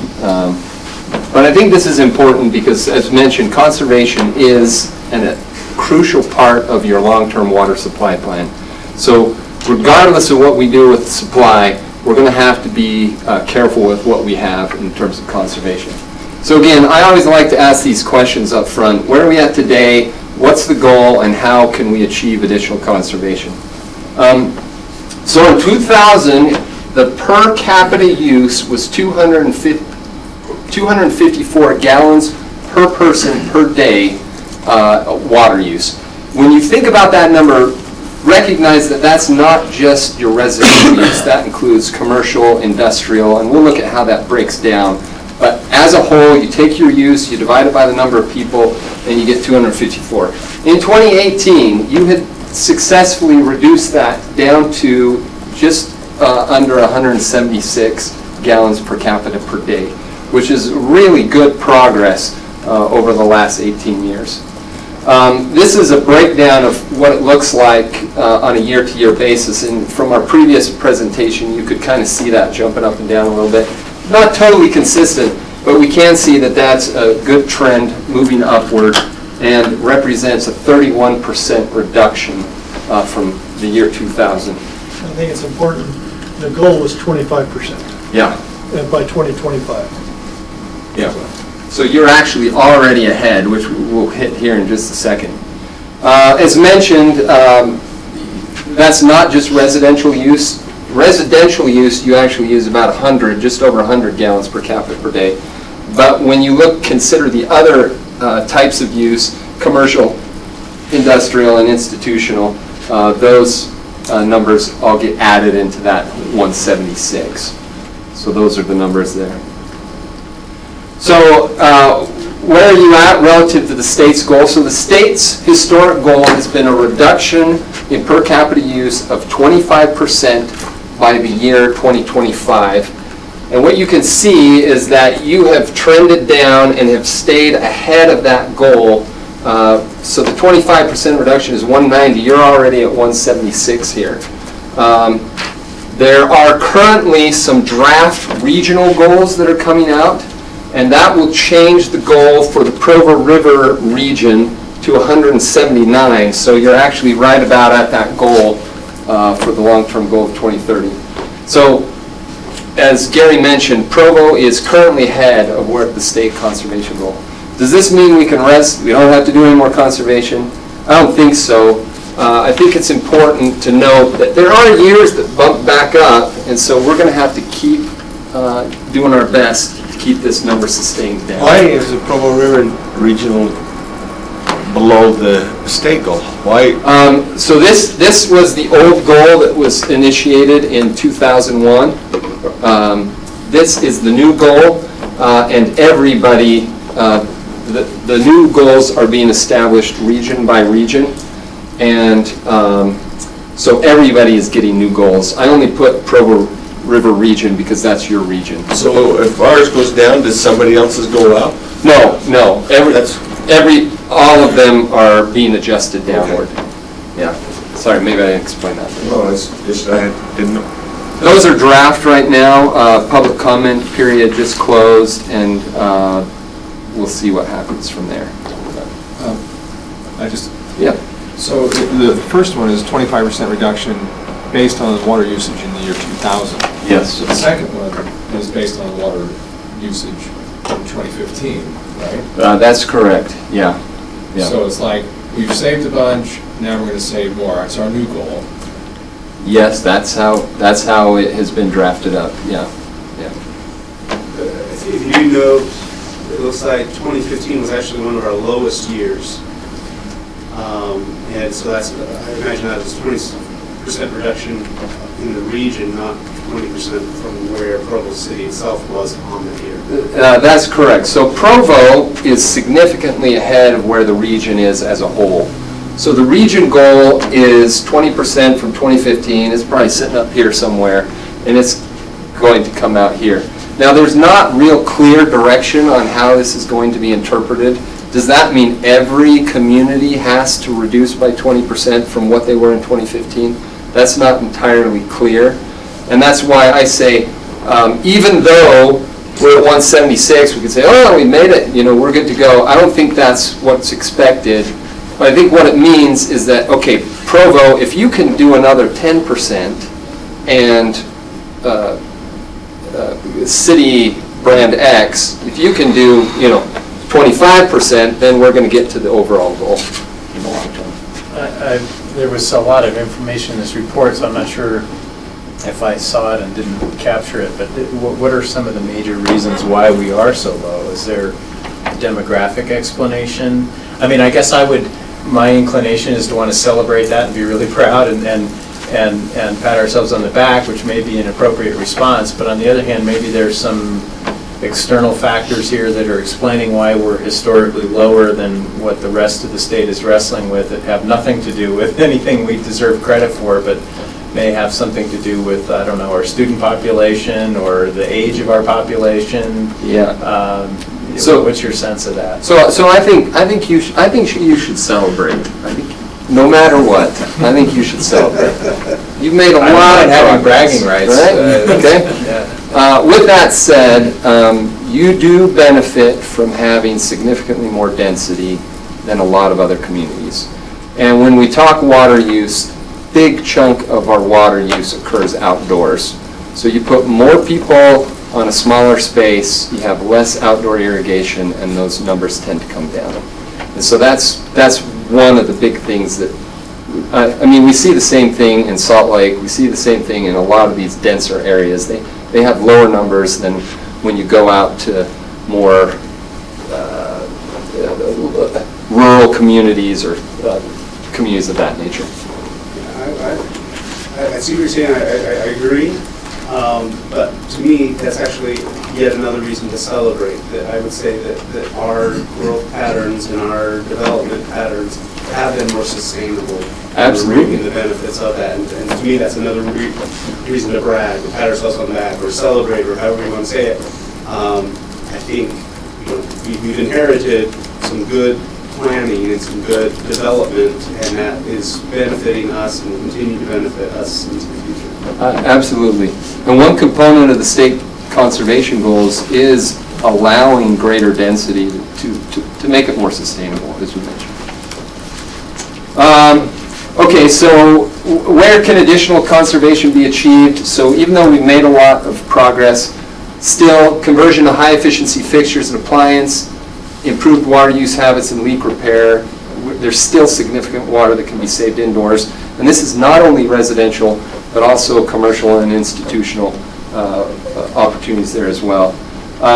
Outdoors, even though we're doing better than we were in 2000, we are still overwatering as a state. So increasing our efficiency, the amount of water that we put on matching what is needed can happen. And then also changes in landscaping. We're moving to more, the term du jour is local scapes, which reduces the amount of cool season turf grasses and moves to more water-wise plantings, things like that. I'm not going to spend much time on this slide, but this is what your ongoing conservation practices, things that we identified in the last conservation plan, and you're continuing forward. We're going to talk about seasonal rates here in just a second. These are the new conservation practices proposed in the conservation plan. The first is moving to tiered rates. These are tiered water rates where you pay more the more water you use. These are mandated by the state.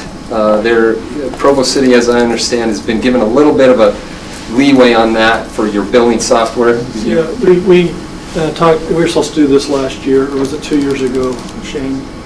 Anyhow, we told them we were going through the process of a new computer system here, and instead of doing it twice, we said, can we just hold off? And they said yes. And so that's why you're going to see back here again. I'll be back at least one more time to talk about these. I do want to make sure you understand that moving to tiered rates does not necessarily mean a rate increase. The way that we're looking at this right now is making this change revenue neutral as a whole. So the average user won't see a change in their bill. If you're a high user, you might see a little bit of an increase. If you're a low user, you're going to see a little bit of a decrease. But we'll talk more about this, but I don't want anybody to get too nervous about big rate increases. That's not the goal of this. It's to provide just additional economic incentives to use our water wisely.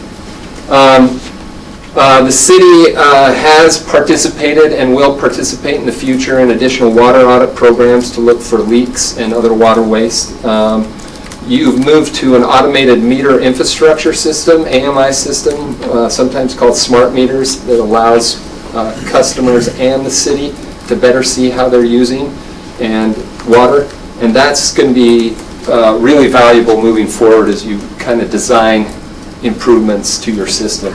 Wanted to ask a question about that. I've read studies that say that when it comes to water conservation or energy conservation, that being able to measure what you're doing is really, really important. It also helps to be able to compare yourself to your neighbors. I mean, it kicks in a kind of competitive instinct in people that is much more effective actually than extra higher rates. That if you look bad in comparison to your neighbors, then you are more motivated to try to keep it down. So I don't know if that includes sort of, not that you name your neighbors, but if there's a monitoring system that says you are in this percentile in the city for water conservation, way to go. There's sort of a reward system, or hey, you're falling behind, you might want to think about these things. Is that what it includes, or is there a possible There's way of adding on that potential kind of? I would say yes, there is. I'm not sure we're there yet with the type of stuff. We're looking for that as a benefit in the future. These meters open the door. Yes, every 3 months. It's very effective. Yeah.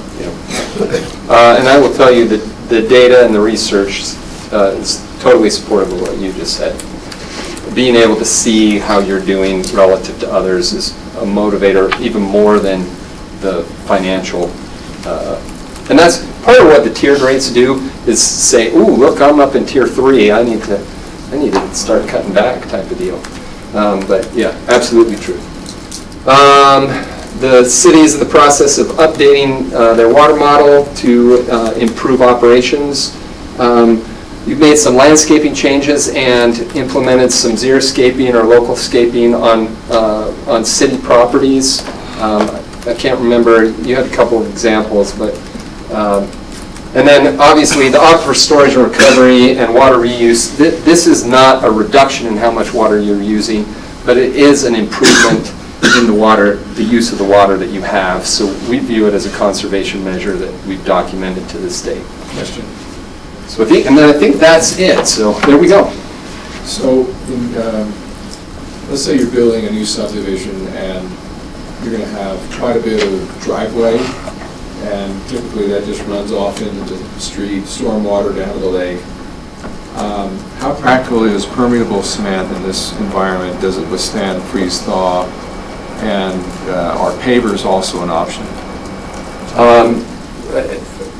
So permeable pavement, I mean, this is getting a little bit out of my realm of expertise, but permeable pavement does work in some applications, but it does need to be maintained.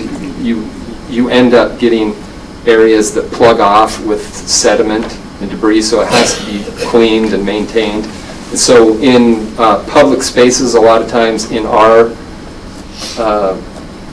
part of the world, permeable pavement isn't a great option. It's the same thing with pavers, right? Pavers work really well in some applications to be able to infiltrate. So I don't know if you have any other thoughts on that, Gary. I mean, it's something I think worthy of looking at, but I don't know if permeable pavement is adequate for here in Utah. Yeah, that's why I asked, I wonder. But I do see some pavers used, and if they're done right, they work, but I think it's actually illegal to do it on your driveway if you're building a new house. It has to be cement. That's kind of a zoning thing for like. Yeah. That's true. Yeah. Any other questions on conservation plan? So I don't think we need a motion on this one either. Bring it back once the state gives us comments, and then you know what you're going to be looking at. Thank you very much. Appreciate the presentations. Item 4 is a discussion on a request for a general plan amendment from commercial to residential for property at 1900 North Canyon Road for a 120-unit apartment building for married student housing. And Mr. Mills, do you have any concerns by also reading number 5? I was going to suggest that. Excellent. A discussion on the request for a zone change from public facilities to campus mixed use for approximately 1.34 acres at the same location. Mr. Robert Mills, Provo City Planner, will present to us. Okay, thank you. So I just wanted to make one clarification. The project has changed slightly. It's 121 units. This is more of a project plan type of question, but just for clarification purposes, it's 121 units. Given the topography of this site, which the site that we're talking about is this L-shaped UCCU parcel that's on the corner of Canyon Road and Stadium Avenue. Hopefully the stadium gives it away where we're talking about. At this end of the building, the structure is actually 4 stories above grade, and then the parking is in the basement. So, just to kind of show you what the applicant is asking for. Currently on the general plan map, this parcel is designated as commercial. Because the applicant is seeking a residential use, they need to apply for a general plan amendment. So the applicant is seeking to change that to residential. Most of what you see surrounding it in the neighborhood and north of this location is all currently residential on the general plan map. So that seems to be consistent. Additionally, the applicant is seeking a zone change. Currently, this 1.34 acre parcel is in the public facilities zone. Zoning is, again, sometimes used in a broad brush stroke. The current UCCU building would actually be a non-conforming use in this zone. And so in order to address that issue, the applicant is requesting that this portion of the property be zoned to campus mixed use zone. Campus mixed use does not specifically have a density requirement. It's limited by height, other zoning regulations, parking, those types of things. Robert, the reason it was PF originally is because it was owned by BYU and they sold it off to somebody else, and so it came non-conforming through that? My understanding, something along those lines, because UCCU is actually originally a BYU institution, and so the property was originally owned, in my understanding, by BYU, and then through subsequent uses. But now a bank or a financial institution would not be, you couldn't go out and do that in the PF zone today. Okay. Yeah. Mr. Sawyer. Why would we consider mixed use rather than high density residential? Because mixed use needs more latitude. I was concerned from the very beginning why we're going MU instead of high density residential. That's a really good question, Mr. Stewart. And what, in meeting with the applicant, the CMU zone was proposed given its proximity to the university, its allowance for different types of structure building, things like that, and specifically the density that the applicant was looking for. So he has to have MU to do the density. High density doesn't give it to him. That's correct. And this is high density. Definitely higher than other uses in the area. What is the number of units per acre? So this is 121 units on 1.34, so you're up at like 90.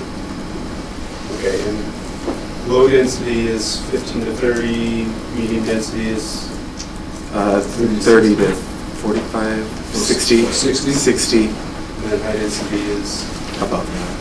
What I mean, up to, I'm not sure if HDR is specific. LDR is up to 15, MDR is up to 60, and then HDR I can't prefer it for certain. Yeah. These, let me just point out, this is R4 residential, so that's considered a higher density zone. Nothing to the extent of what this particular development is proposing. And I'm probably wrong on my math. So 121 divided by 1.34 is probably in the 75. 121 by 1.3, what? 4. Spot on, 90.3. Oh, there we go. My hick from the sticks math apparently works still. Just going back to the mixed use thing, I mean, there's no mixed use in it at all. There is no mixed use in it. So it seems very, So the other option is, there's a, Paul, what's the name of that zone? The high density residential? There's another campus, there's another university zone that but it has lower density. It has lower density.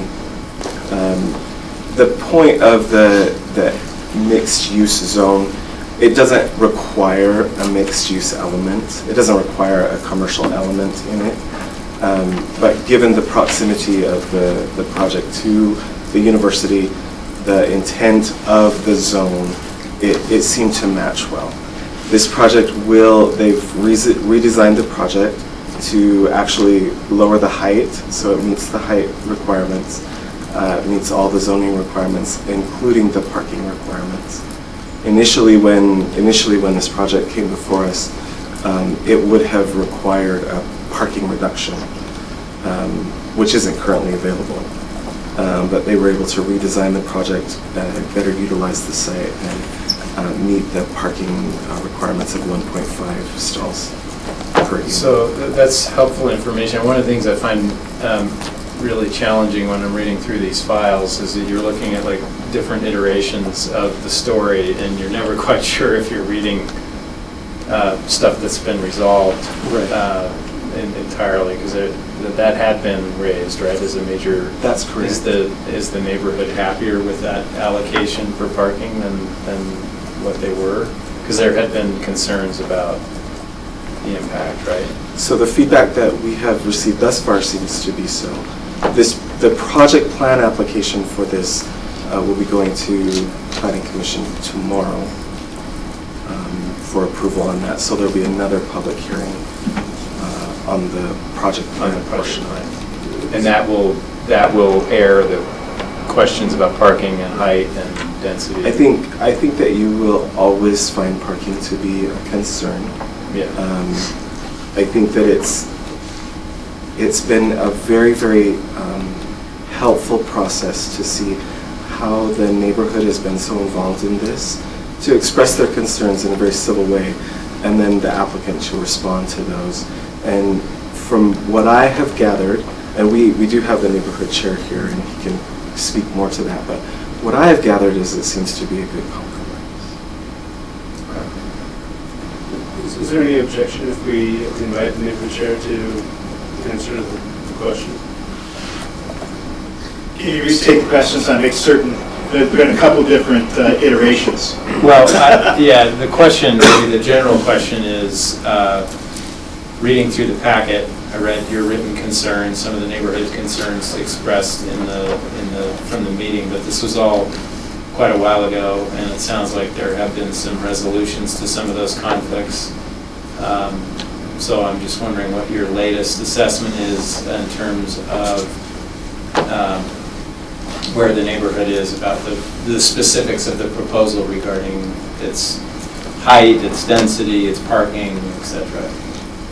The project plan will be approved by the Planning Commission, and that has some of the details of what's going on. For the municipal council, the issue becomes one of, is the campus mixed-use zone, and the right zone to apply to that particular piece of property.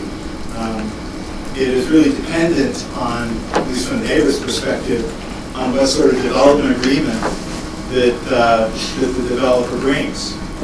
which we haven't seen yet. We heard that there's one around, and so we're somewhat unknown about the situation ourselves. And is that specifically with regard to the possibility that this erodes other protections in the surrounding areas that was expressed? Not so much the issue of the roads as it is it's not consistent with the general plan.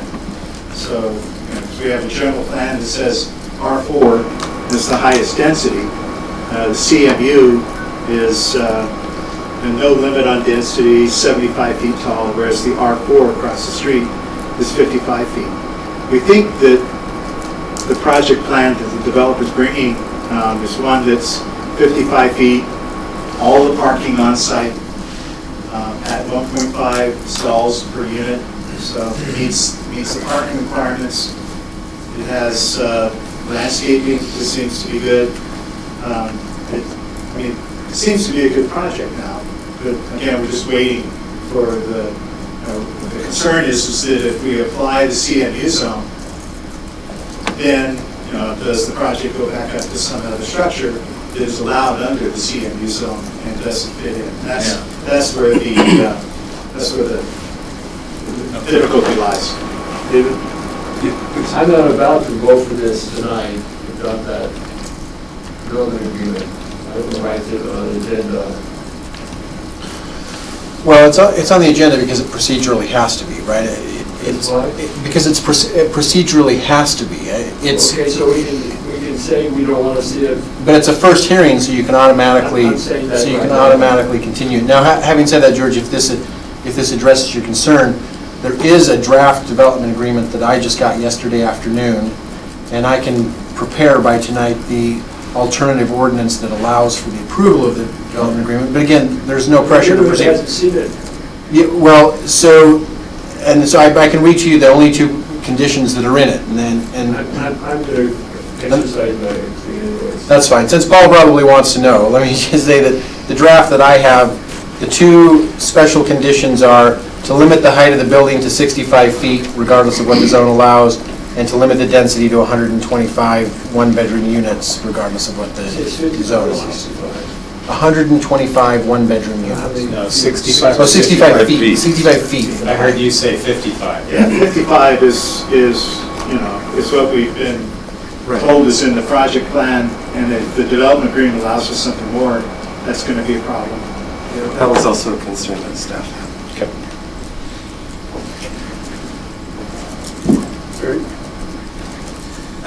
Just to give a little bit more background, this has gone to planning commission. Obviously, the planning commission members felt that this would be a good change to the area, but again, that's your purview, and we appreciate Mr. Stewart and his taking time.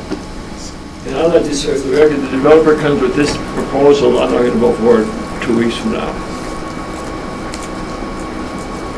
55 feet and 125 units. That's not what the neighborhood was presented or what they felt good about, what they agreed to. So, Mr. Stewart, with regards to development agreements, your proposal would be to make sure that the developer has in the development agreement the specific numbers, right? I just wanted to be sure that it's, my understanding that what to approve it neighborhood-wise was 55 feet. So they need to know that 65 feet didn't make sense. Otherwise, 2 weeks from now, we're going to have to vote it down. I'm going to vote it down. I can't say it. I'll vote for it. And again, staff shares that. I don't like the ND zone anyway, but I'm going to get the neighborhood willing to accept it. I'm looking at this, the location, the businesses, the stadium, the parking, things like that. I'm looking at it saying, man, wouldn't it be nice if there was some ground floor commercial, so it was a true mixed-use development. So these are just for your review. This really doesn't have anything to do with the zoning, but this is the proposed plan. Entrance from both Stadium Avenue and Canyon Road for the parking. These are the lower units on what would be considered the basement, but they are like garden units. Given the grade change along Canyon Road,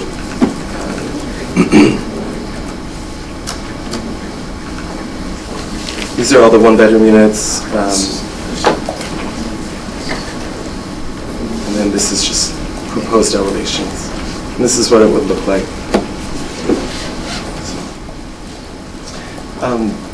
Can I just ask a procedural question? Will you all, since Mr. Stewart has requested it be continued, will you be discussing this at all tonight?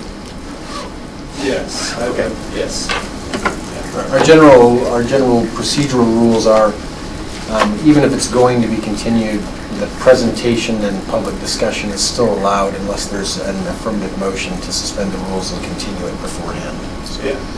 I think that there are people that are planning on coming, so I'd hate to not discuss it. But it may be useful for that discussion to announce as Yeah, soon as it's for- read in that there's already been a request to continue it before opening it up for public discussion, just so they know that. I would like us to do that. Part of the reason to continue it is not necessarily to delay it 2 weeks, but it's to have a discussion, mull over the discussion over 2 weeks, and then, so I think we definitely want the discussion taking place, both on the council as well as on the community. But I will make a note to make that announcement that we have had a request and that we anticipate that this will be continued for 2 weeks. Thank you. Any other questions? Sorry, Robert, you gotta come. Three. Oh, no, that's fine. I'm happy to come. Okay, thank you all. All right. We did not build in a 5-minute break here. All right. We have Oh, there we go. But the time on the time incorporated. I was going to say, I thought my math was off because all of a sudden there was this 5 minutes there. I just forgot to go back and put it in. All right. Would the council like to take a 5-minute break, or would you like? All right, we got 1 and 1. All right, we're going to take a break. Mr. Henley's going to be taking a break whether we call for one or not. I'm beginning to it. Let's take the break, but let's do our best to keep it to 5 minutes so we don't slip further.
Welcome back. We will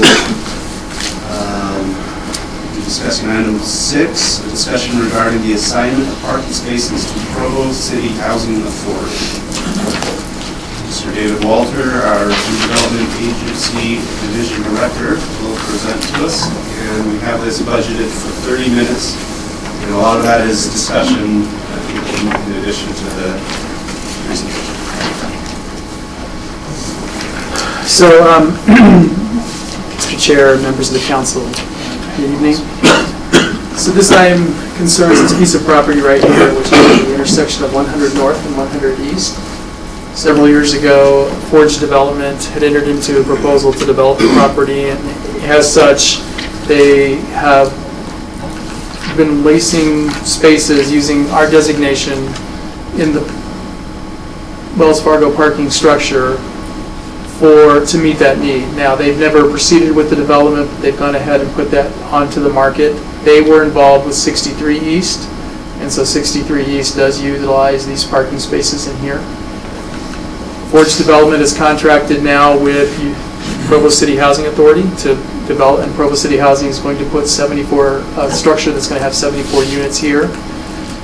They are willing at this time to accept the lease that Forge has entered into with Norco Vista, the property owner, but they plan on releasing those spaces back over time. They don't intend to use the entire allotment that Forge currently has contracted.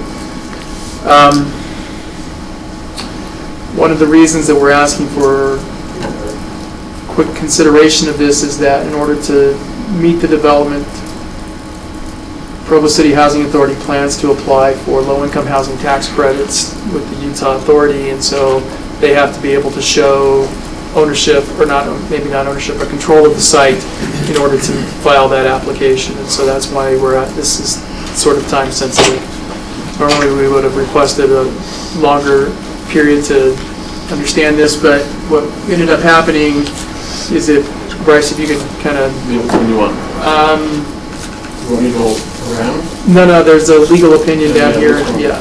So, Provo City Housing Authority contracted with this law firm to go through all the documents, and so there was the original development agreement, the amended development agreement, the second amendment to the development agreement, the parking covenants, parking and operating covenants, the first, second, and third amendment parking and operating covenants, the declaration and the first declaration of the CC&Rs that were all kind of feeding into this document. And so after a long process that they went through, they determined that they still want to proceed with this. They think the development that they plan to do will be of benefit to their proposed clients. They don't need the spaces because they are proposing to do some senior housing in the structure, as well as some housing for people that have special needs and don't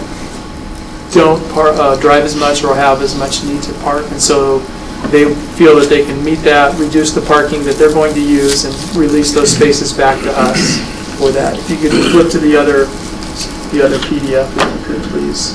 So this kind of... How many apartments is it again? 74, I believe.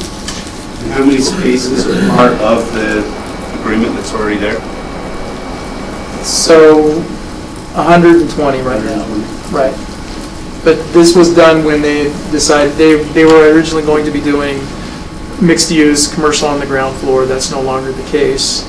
So Provo City Housing Authority doesn't need the 120, but you can see this is kind of a timeline that they went through and tried to figure out who did what happened and who moved stuff where. And so there is a proposed assignment of spaces here now that Forge Development will transfer their lease to Provo City Housing Authority for the spaces that they are currently paying for in the Wells Fargo parking garage to the property owner, Norco Vista LLC, out of Rancho Cucamonga, California. Per the terms of the agreement, we are required to approve that assignment and to accept that, sign the collateral document and an estoppel certificate that says we will not yank those spaces back from Provo City Housing Authority. So it's kind of it was a long process to go through all the documents. We started out with 124 back in 2003. When it went through receivership, we wound up with 204, and then we kind of whittled away between 63 and Forge. So these 15 spaces should have ended in 2018.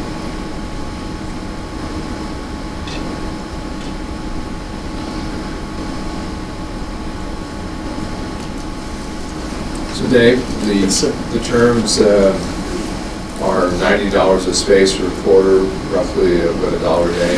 Yes.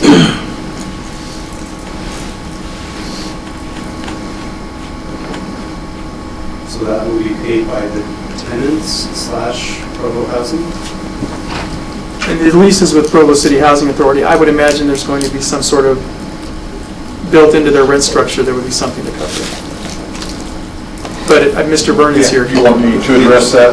So we're doing 30 units of permanent supportive housing. We're partnering with Scenic View, so we're going to have adults that have been through the Scenic View Academy that are learning to live independently, people with autism. They do not drive, so we have extra bike storage in our facility. But they're family and some staff, so we would need some spaces for that 30 units. And then we have 44 units of senior, 62 plus. And judging on all of our other senior facilities that we have, we need probably a half a space per unit.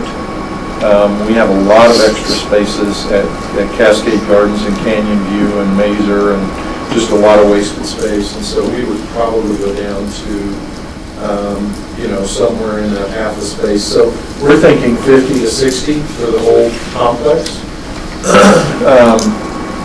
But until I get tax credits, I can't give any spaces up because I don't know what the end result is.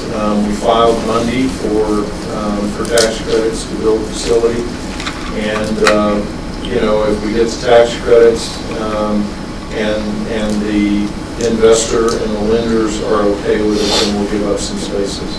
But I'm thinking we'll be able to give 60 spaces back to the city. So this is 60 out of the 120. So, but that's also up to you what you're going to approve. Parking on the project when we bring it to you. But that's kind of our thoughts on what we'll need. And so I think we're probably the best buyer for this because you have the chance to get some additional parking and with the use that we're going to use. And as David said, it's basically you're approving a transfer and ownership of an existing lease. So it's that lease exists and it's been out there for what, 5, 6, 7 years. So go back to the aerial photograph, please, Bryce. So you can see this,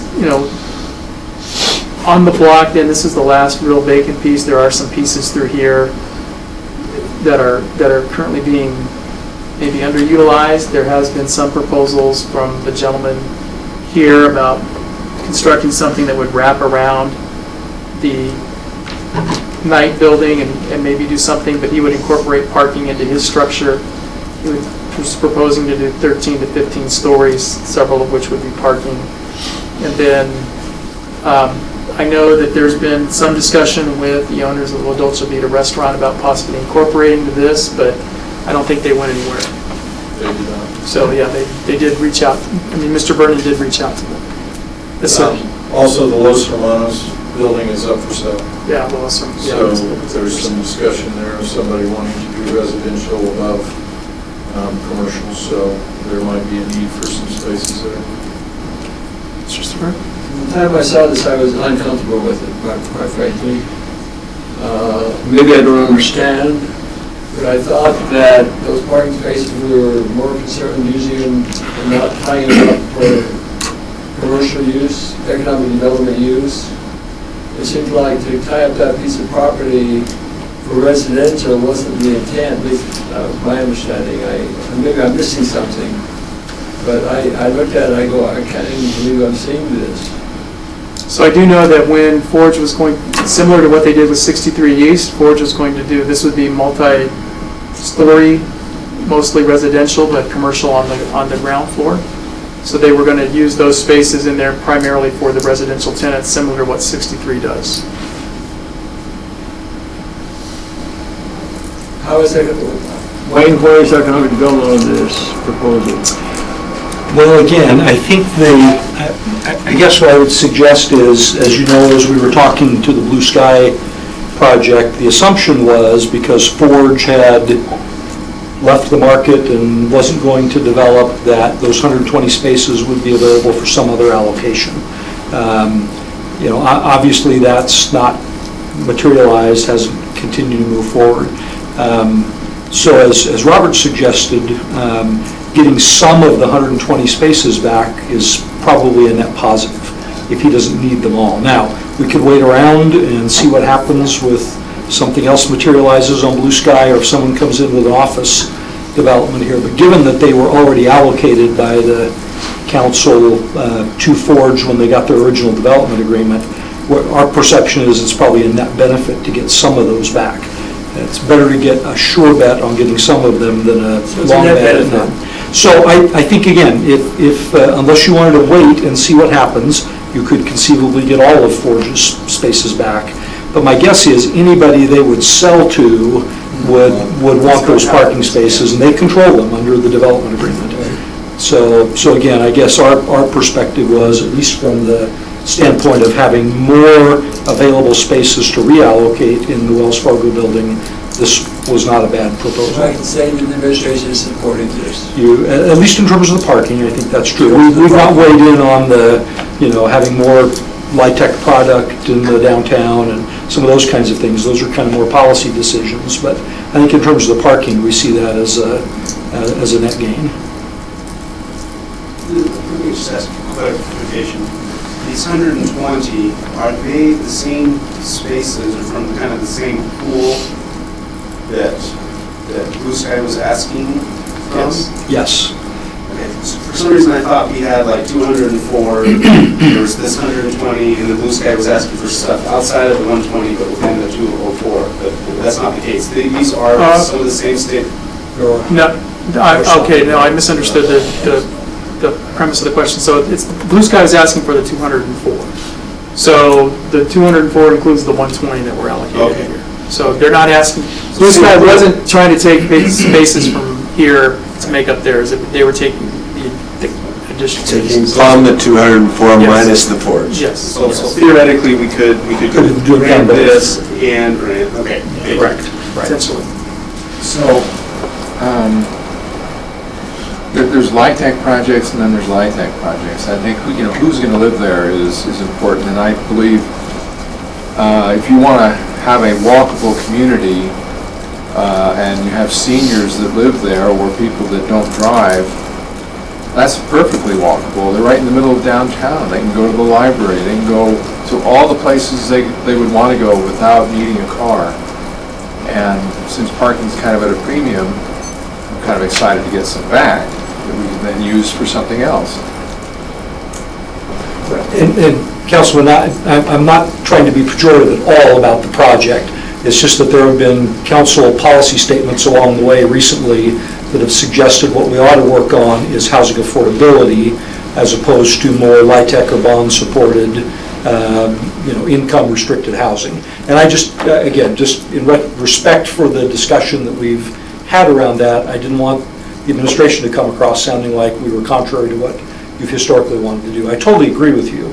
There are better and worse LIHTC projects, no doubt about it. I think one of the things to point to is the success of Cowboy Partners with their project over here on 300 West.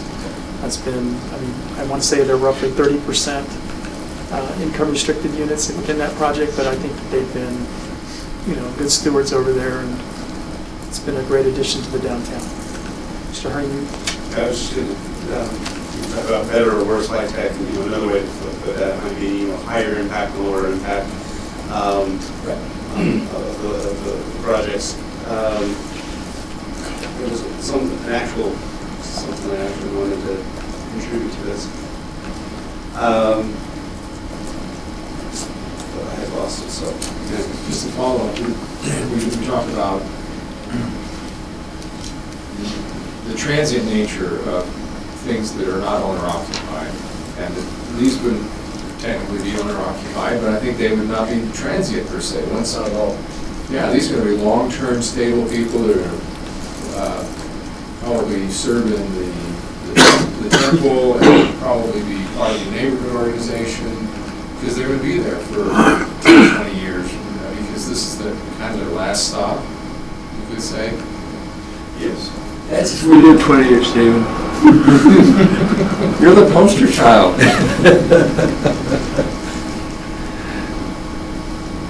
Oh, I think I remember what it was. So my understanding is, we're not selling anything, we're not, it's just because of our position or whatever, we have to agree when there are these transfers, but they're already allocated, they're owned, they're going to a new buyer, but just because of the history or whatever, we have to approve of it, and they're just asking for our approval of this transfer. And we're using the word allocated rather than Yeah, dedicated. in fact, we're pretty confident we can't designate them based on our existing agreement with the Wells Fargo parking structure owners. They can designate them if they choose, but I don't think we're in a position, I think we've concluded. Yeah, I think we've We got have no legal authority to designate our stalls. We can allocate them. But if they want designation, that's going to be between them and the current owners. And that's with any other, even Blue Sky? Blue Sky would Okay. have to do that, right? That's right. But again, the difference is these are already allocated. Yes, That's Yes. correct. Yeah, Yeah, it's Blue not. Sky was. Blue Sky was coming looking into for the situation, additional this is just a transfer of an Getting existing, 60. and potentially getting 60 back. What do we have to do to get those 60 back? Do we have to do a special zone for that, requiring them to drop down? There'll just be a relinquishment on the part of the housing authority if they don't need them. We would just have a relinquishment document that would return those to our control. Cost associated for that? Yes, we're paying $10,800 per quarter for those spaces, for the 120 spaces. So if we give you 60 back, then you would Cuts be that in liable half. for half of that fee. But not for the No, not for the relinquishment.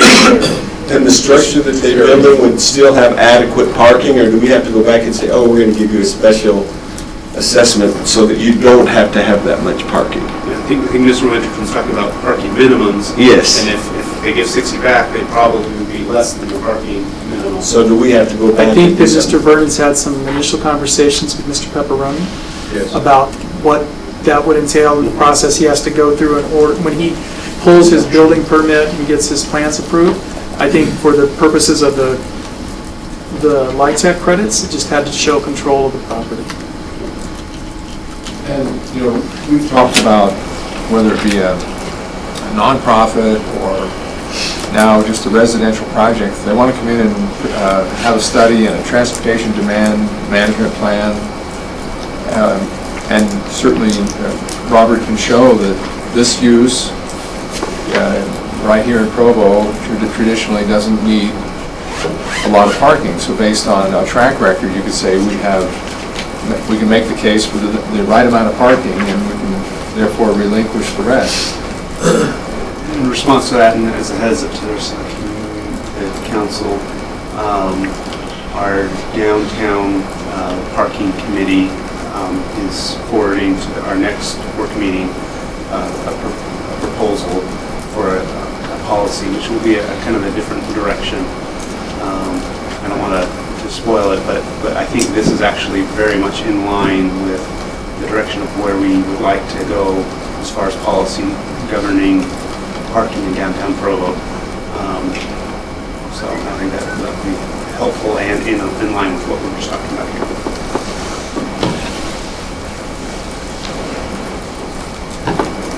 All right, any other questions for? Do you have anything? I just have one other item that's not on the agenda, just FYI, because you're going to start hearing about some things from the Housing Authority. Can I take 2 minutes and give you something else? Is it related to what's on our agenda? Just affordable housing. or we can be closing here if you want to Okay. talk to a couple of us at a time as we make our way down. I appreciate Mr. Jones keeping us out of hot water. Thank you, Mr. Walter. And we will now consider a motion to close the meeting. I don't believe there's any closed meeting items. That's correct. So we can just adjourn and have dinner. We will now not consider a motion to close the meeting, or a motion to not close the meeting. And if there's no objection, we will adjourn by consensus. That completely twisted my head. That's okay, you'll have. Not do anything.